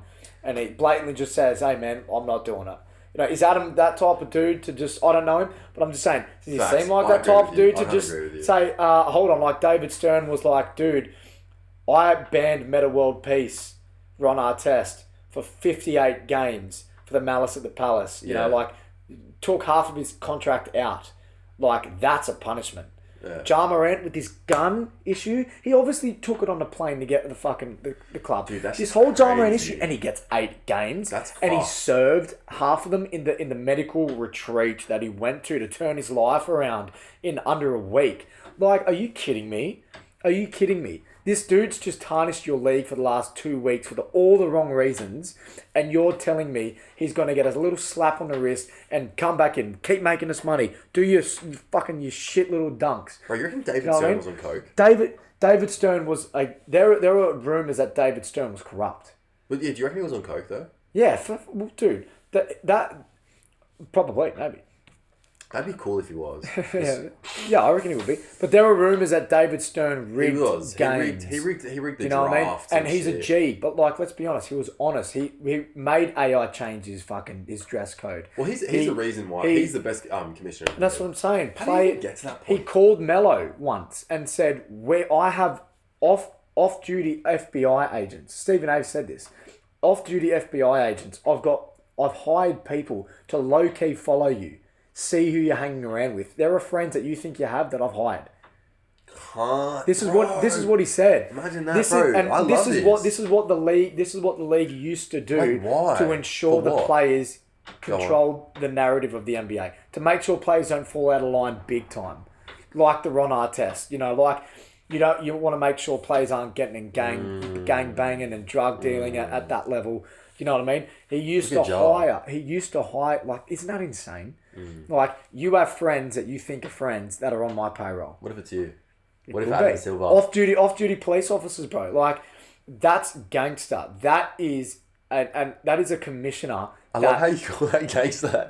It's mad though. That is, bro. That's a commissioner that's real talk. That's a dude, bro. You're not talking to some fucking little kid that can't put his hand up to speak to the teacher in fucking 5th grade. You're talking to someone that will cut you from this league. Well, dude, Adam Silver just lets the players do what they want. They fuck him every year. It's a different climate. His ass is exposed, bro. And just taking turns, bro. Well, dude, they come in and they just fuck him. Dude, they make That's what they do. They make so much money now. Daddy gives a fuck. But who suffers? Tell me who suffers. Well, that's fans. The fucking GM for the Rockets, after he said, Yeah, but bro, I've been suffering my whole fucking life. You know what I'm saying? Bro, I think the Rockets GM, after he made that shit about China. Ghetto. Yeah. After that Rockets GM shit made that shit about China so long ago. Yeah. I reckon he got the biggest punishment. Yeah. Just because he was like, cunt, you're fucking That's without exactly money. right. You know what I'm saying? And look, perfect example. And then LeBron comes out, and I know the media were just waiting for him to say, you better say something bad about this Chinese regime, you know, in regards to Hong Kong and Taiwan, because if you don't, that proves that you're all about the money, like the league. And that's what he did. He went out and he said, we need to be cautious of what we say, where we are, because it's going to hurt people's wallets. That's what he said. Not quote, but that's along the lines of literally what he said. Look it up. Look it up. I'm not gonna fucking look it up. I'm passionate about this, bro. Okay. This bugs me. This annoys me a lot. Well, the thing that annoys me, like, I feel like, and I think Charles Barkley said it again, like not everyone needs to have an opinion about something. Like, and I don't know. I feel like a lot of players. I'm not saying like for them to shut up and that's dribble, true. That's true. But a lot of them like want to act smarter than they are. To me, or bro, Republicans. Someone asked me about politics too. Yeah, bro. For me, like when cunts ask me about politics, I legit go, I have no interest and I don't care. And like you could, like, I like politics. Two ends of the spectrum. Though. That's see, but like to me, it's just like I have no interest. But if you were to start talking about politics, I'm not going to make some random claims out of my ass. I don't know. If you're not knowledgeable on it, don't. Why would I speak about it? Yeah, but to me, it's also like politics doesn't really involve me that much. Yeah. Like I'm not like. For them, maybe it does, who knows, because they make a lot of money. For me, I don't make a lot of money. Bro, my vote, I know, we had a vote recently. My vote, I know that I make. It's not really fucking leading to much. Like, my vote ain't really making a difference. To be honest, I think a lot of that shit's rigged. To be honest, like, who the fuck knows? Yeah, probably. But look, are you actually really into politics? Yeah, I like it. Who'd you vote for? Just say it, cunt. Who cares, bro? Put in the comments, guys. Put in the comments. Who do you think I voted for? No, Labour. I was Labour, yeah. I think I voted for Labour. And look, even in American politics, I like that a lot as well. Who do you go for there? I'm down the middle. Oh, so I'm neither Republican or Democrat. Damn. I think they're both fucked in. What one is Obama? Republican? Democrat. Oh, what a dog cunt. Trump's Republican. Shuts out. Red. Make America great again. Look, and that's where I'm at. I just, AD missing games here, Embiid missing games there. Like, well, Kawhi's a big one for me because he's top 10 small forward of all time. Yeah, he's 5, Alex. Let me quickly get my list up. Tommy. Let me get my list up. Who would you rather, Bird or Kawhi? You want to say Kawhi? You want to say Kawhi? No, Bird's one of my favorite players. Really? So to me, it goes, all right, well, and we'll do another podcast on this, but to me, this is the current thing. This can probably change. And I reckon we'll end it on this. We'll cap it off now. All right. These are my top 10 small forwards of all time. And I got honourable mentions as well. LeBron James, Larry Bird, Kevin Durant, Julius Erving, Elgin Baylor, Scottie Pippen, John Havlicek, Kawhi Leonard, Dominique Wilkins, Rick Barry. Honourable mentions, James Worthy, Carmelo Anthony, Paul Pierce, Adrian Dantley, Alex English, Chris Mullin, Bernard King, Paul George. Paul George? Yeah. Yeah, okay. Paul George has a better, I reckon he has the best poster of all time. Against who? Chris Anderson? Yeah. Really? Best poster of all time. I reckon the fucking most underrated. I reckon the most underrated poster of all time is DeAndre Jordan on Brandon Jennings. Oh, I forgot that was it. Oh, bro, dude. To me that's not spoken about enough. Yeah, that actually probably might be. That's the best alley-oop poster of all time. I think I've watched that so many times. No, you're right. That's for sure. I forgot that existed. All right, last thing. Go. All right, my top 5. I'm just gonna go top 5 players. Yeah. All right, my top starting 5. Oh, yeah, my starting 5. Starting 5 shit. Because you know what everyone's like, oh, Magic, fucking Jordan, LeBron. Like, they just named the fucking top player. Bro, my starting 5 is more... You do your starting 5, I do mine. Mine's more like Offbeat. Okay, yeah, you do yours. Well, now you kind of put me... Now you made me think... Well, can I do mine? Can I do mine? You think yours. You do yours. So mine, I'll just do off the cusp. Like, mine's just so fucking funny. Top 5, every cunt's just like, oh, fucking, Magic. Yeah. They just name like the fucking craziest players. To me, if I'm thinking 5-on-5 pickup game shit. I'm thinking like fun shit. Who would I want on my team? I'm either picking point guard, White Chocolate, Jason Williams, crazy passes, or I'm picking Jason Kidd when he was at the Suns with frosted tips. Oh, I'm going Steve Nash. Okay. I'm going Steve Nash. Yeah. Okay. Well, hold on. I'm a big fan of Steve Nash. Okay. Then shooting guard. I'm either going Jordan when he was in the slam dunk contest with the gold chain, Or I'm going like maybe like Vince Carter or something. Just like crazy. Or even I might fucking put Dominique at the shooting guard just cause. Yeah. Who are you going to put shooting guard? Kobe. At the 2, I'm going to go Rucker Park Kobe. Really? Rucker Park? See, now he's getting specific with it like Rucker Park Kobe. Facts. Yeah. I would have even gone, Rucker Park Kobe hard. Or Froby. I'm going to go, I'm going to go prime Steve Nash, what's it called? Suns. Suns, yeah. I'm going to go Rucker Park Kobe. Okay, well, hold on. The 8, Froby. Well, all right, I'm going to choose Jason Williams for my point guard. Yeah. And then for my shooting guard, I'm going to choose Jordan. Yeah, Jordan with the gold chain and the thing. Small forward. Who are you going to choose to be small forward? Small forward. Oh, jeez. Who are you choosing? Fuck, dude. I don't know. I want to think... Honorable mentions as well. Pete Maravich. But fuck Pete Maravich. Shouts out. I don't know. I want to put Dominique in there as well, but I'm like, I don't know. You're a fan of Dominique? I reckon he is. If it wasn't Vince Carter, he's the best dunker of all time. I reckon it goes Vince Carter and Dominique. Dominique, fuck off. Dominique goes up, clutches on you while he's fucking you in midair. No. Probably tore his fucking obliques and everything. Dude, doing legit, it, bro. But he's just ripped as fuck. Yeah. He's hot. That's good. Bro, point. just that's good point. Bro, he put you in the fucking ring, bro. That's a good point. Anyway, okay, that's a good point. All right, small forward. I don't know. I'm trying to think. I'm trying to think. The thing is, bro, my small forwards, bro. Recently, I can never pick small forward because like things like LeBron, maybe LeBron. No, I'm not gonna choose that. I might choose like a young Cavs LeBron, but I've recently have like a fetish for like long, lanky, like Giannis. No, like Swiss Army knife small forwards. It's like a Lamar Odom or a Tony Kukoc. Like the motherfuckers just pass the ball and shit. Like they can handle the ball and shit. So I don't know. Actually, you know what? Let me go back. I'm gonna go Steve Nash. Yeah. I'm gonna go. I don't know. What's the fucking? Go. What's the summer things they play in LA? Summer comps. Oh, Rec League. Yeah. Oh, Drew League. Sorry. No, I'm gonna go. You're gonna like this. I'm gonna go Steve Nash, Suns. I'm gonna go Drew League, Jamal Crawford. Hard. I'm gonna go Rucker Park, Kobe. Okay. I'm gonna go. That's Kobe's my 3. Jamal Crawford actually crazy. Kobe's my 3. I'm gonna go my 4. I'm going at my 5. I'm going Big Ben Wallace. Okay. Malice at the Palace Ben Wallace. Malice at the Palace Ben Wallace. And number 4, I'm gonna go. I'm already going Sean Kemp at 4. So you can't go Sean Kemp. You can't go Sean Kemp. I'm gonna go. Because the thing with me with like 5-on-5 and like I want to just enjoy the game. Yeah. So I know for a fact Jason Williams, he's not doing the normal pass at all. That motherfucker's incapable of making a normal chest pass. The motherfucker just with the fucking elbow and everything. Yeah. He got crazy with it. That's why I'm going Steve Nash. Steve Nash could emulate some of that. Yeah. And he's just a cool white dude with shit hair that does amazing things. I'm stuck on a 4.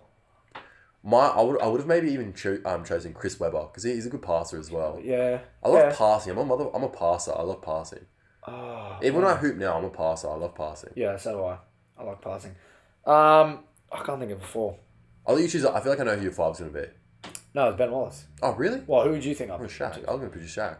Yeah, no, but that's who I would have chosen for my top 5 starters. All right, I would have chosen Shaq. Maybe Shaq with D-Rob. I'm a huge David Robinson fan. That motherfucker has the sexiest arms I've ever seen. I would have chosen Ken. Ken's my second favourite big. For a 5-on-5?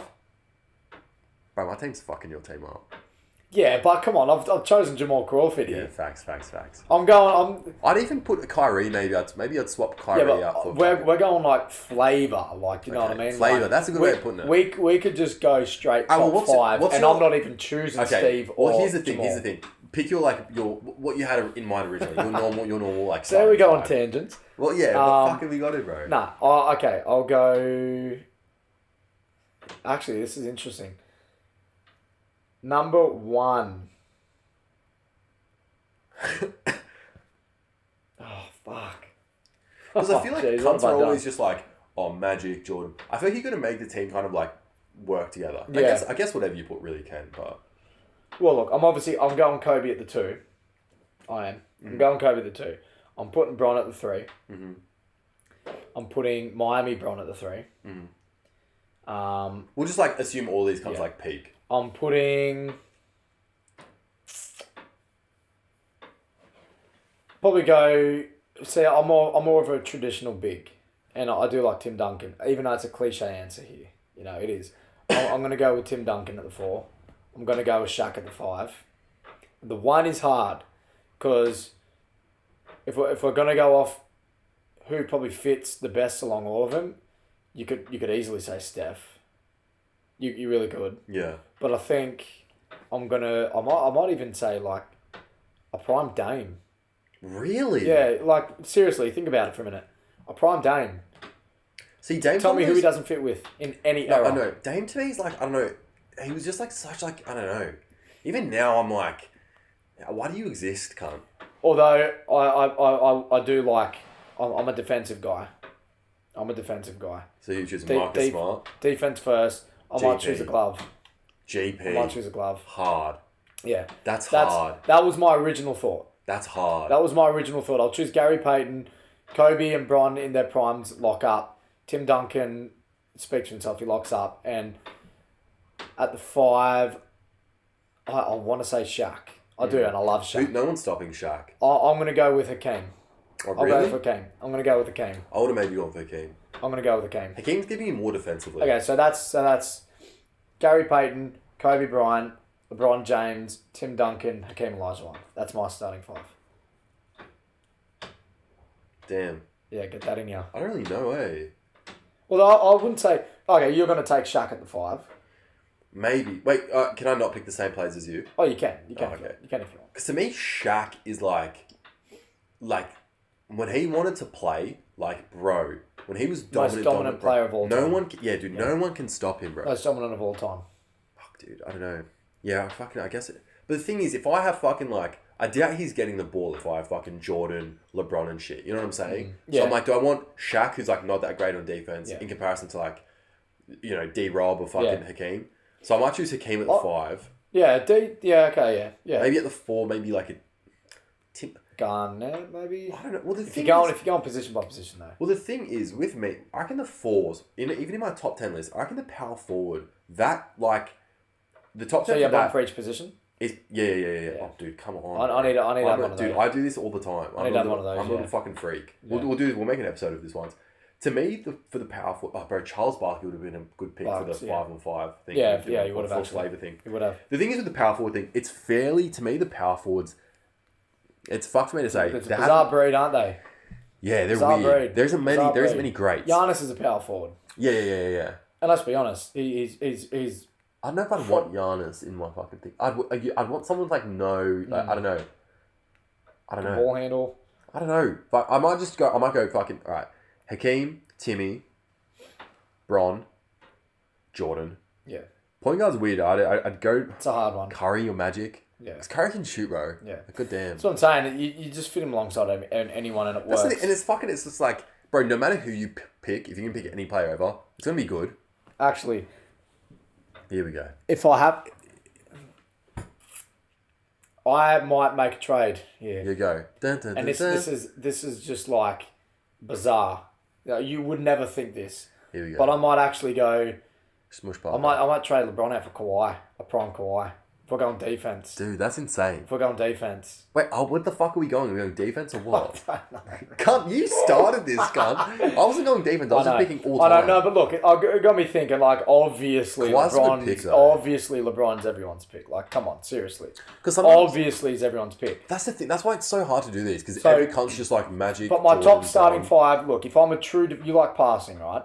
I love defense. Yeah, I like defense as well. Oh, bro, when you see good defense, that's why I make bigs in 2K, because it's just nothing better than defender. In the 2010 FIBA World Cup Championships, there's a play in the finals against USA and Turkey. It's in the first quarter.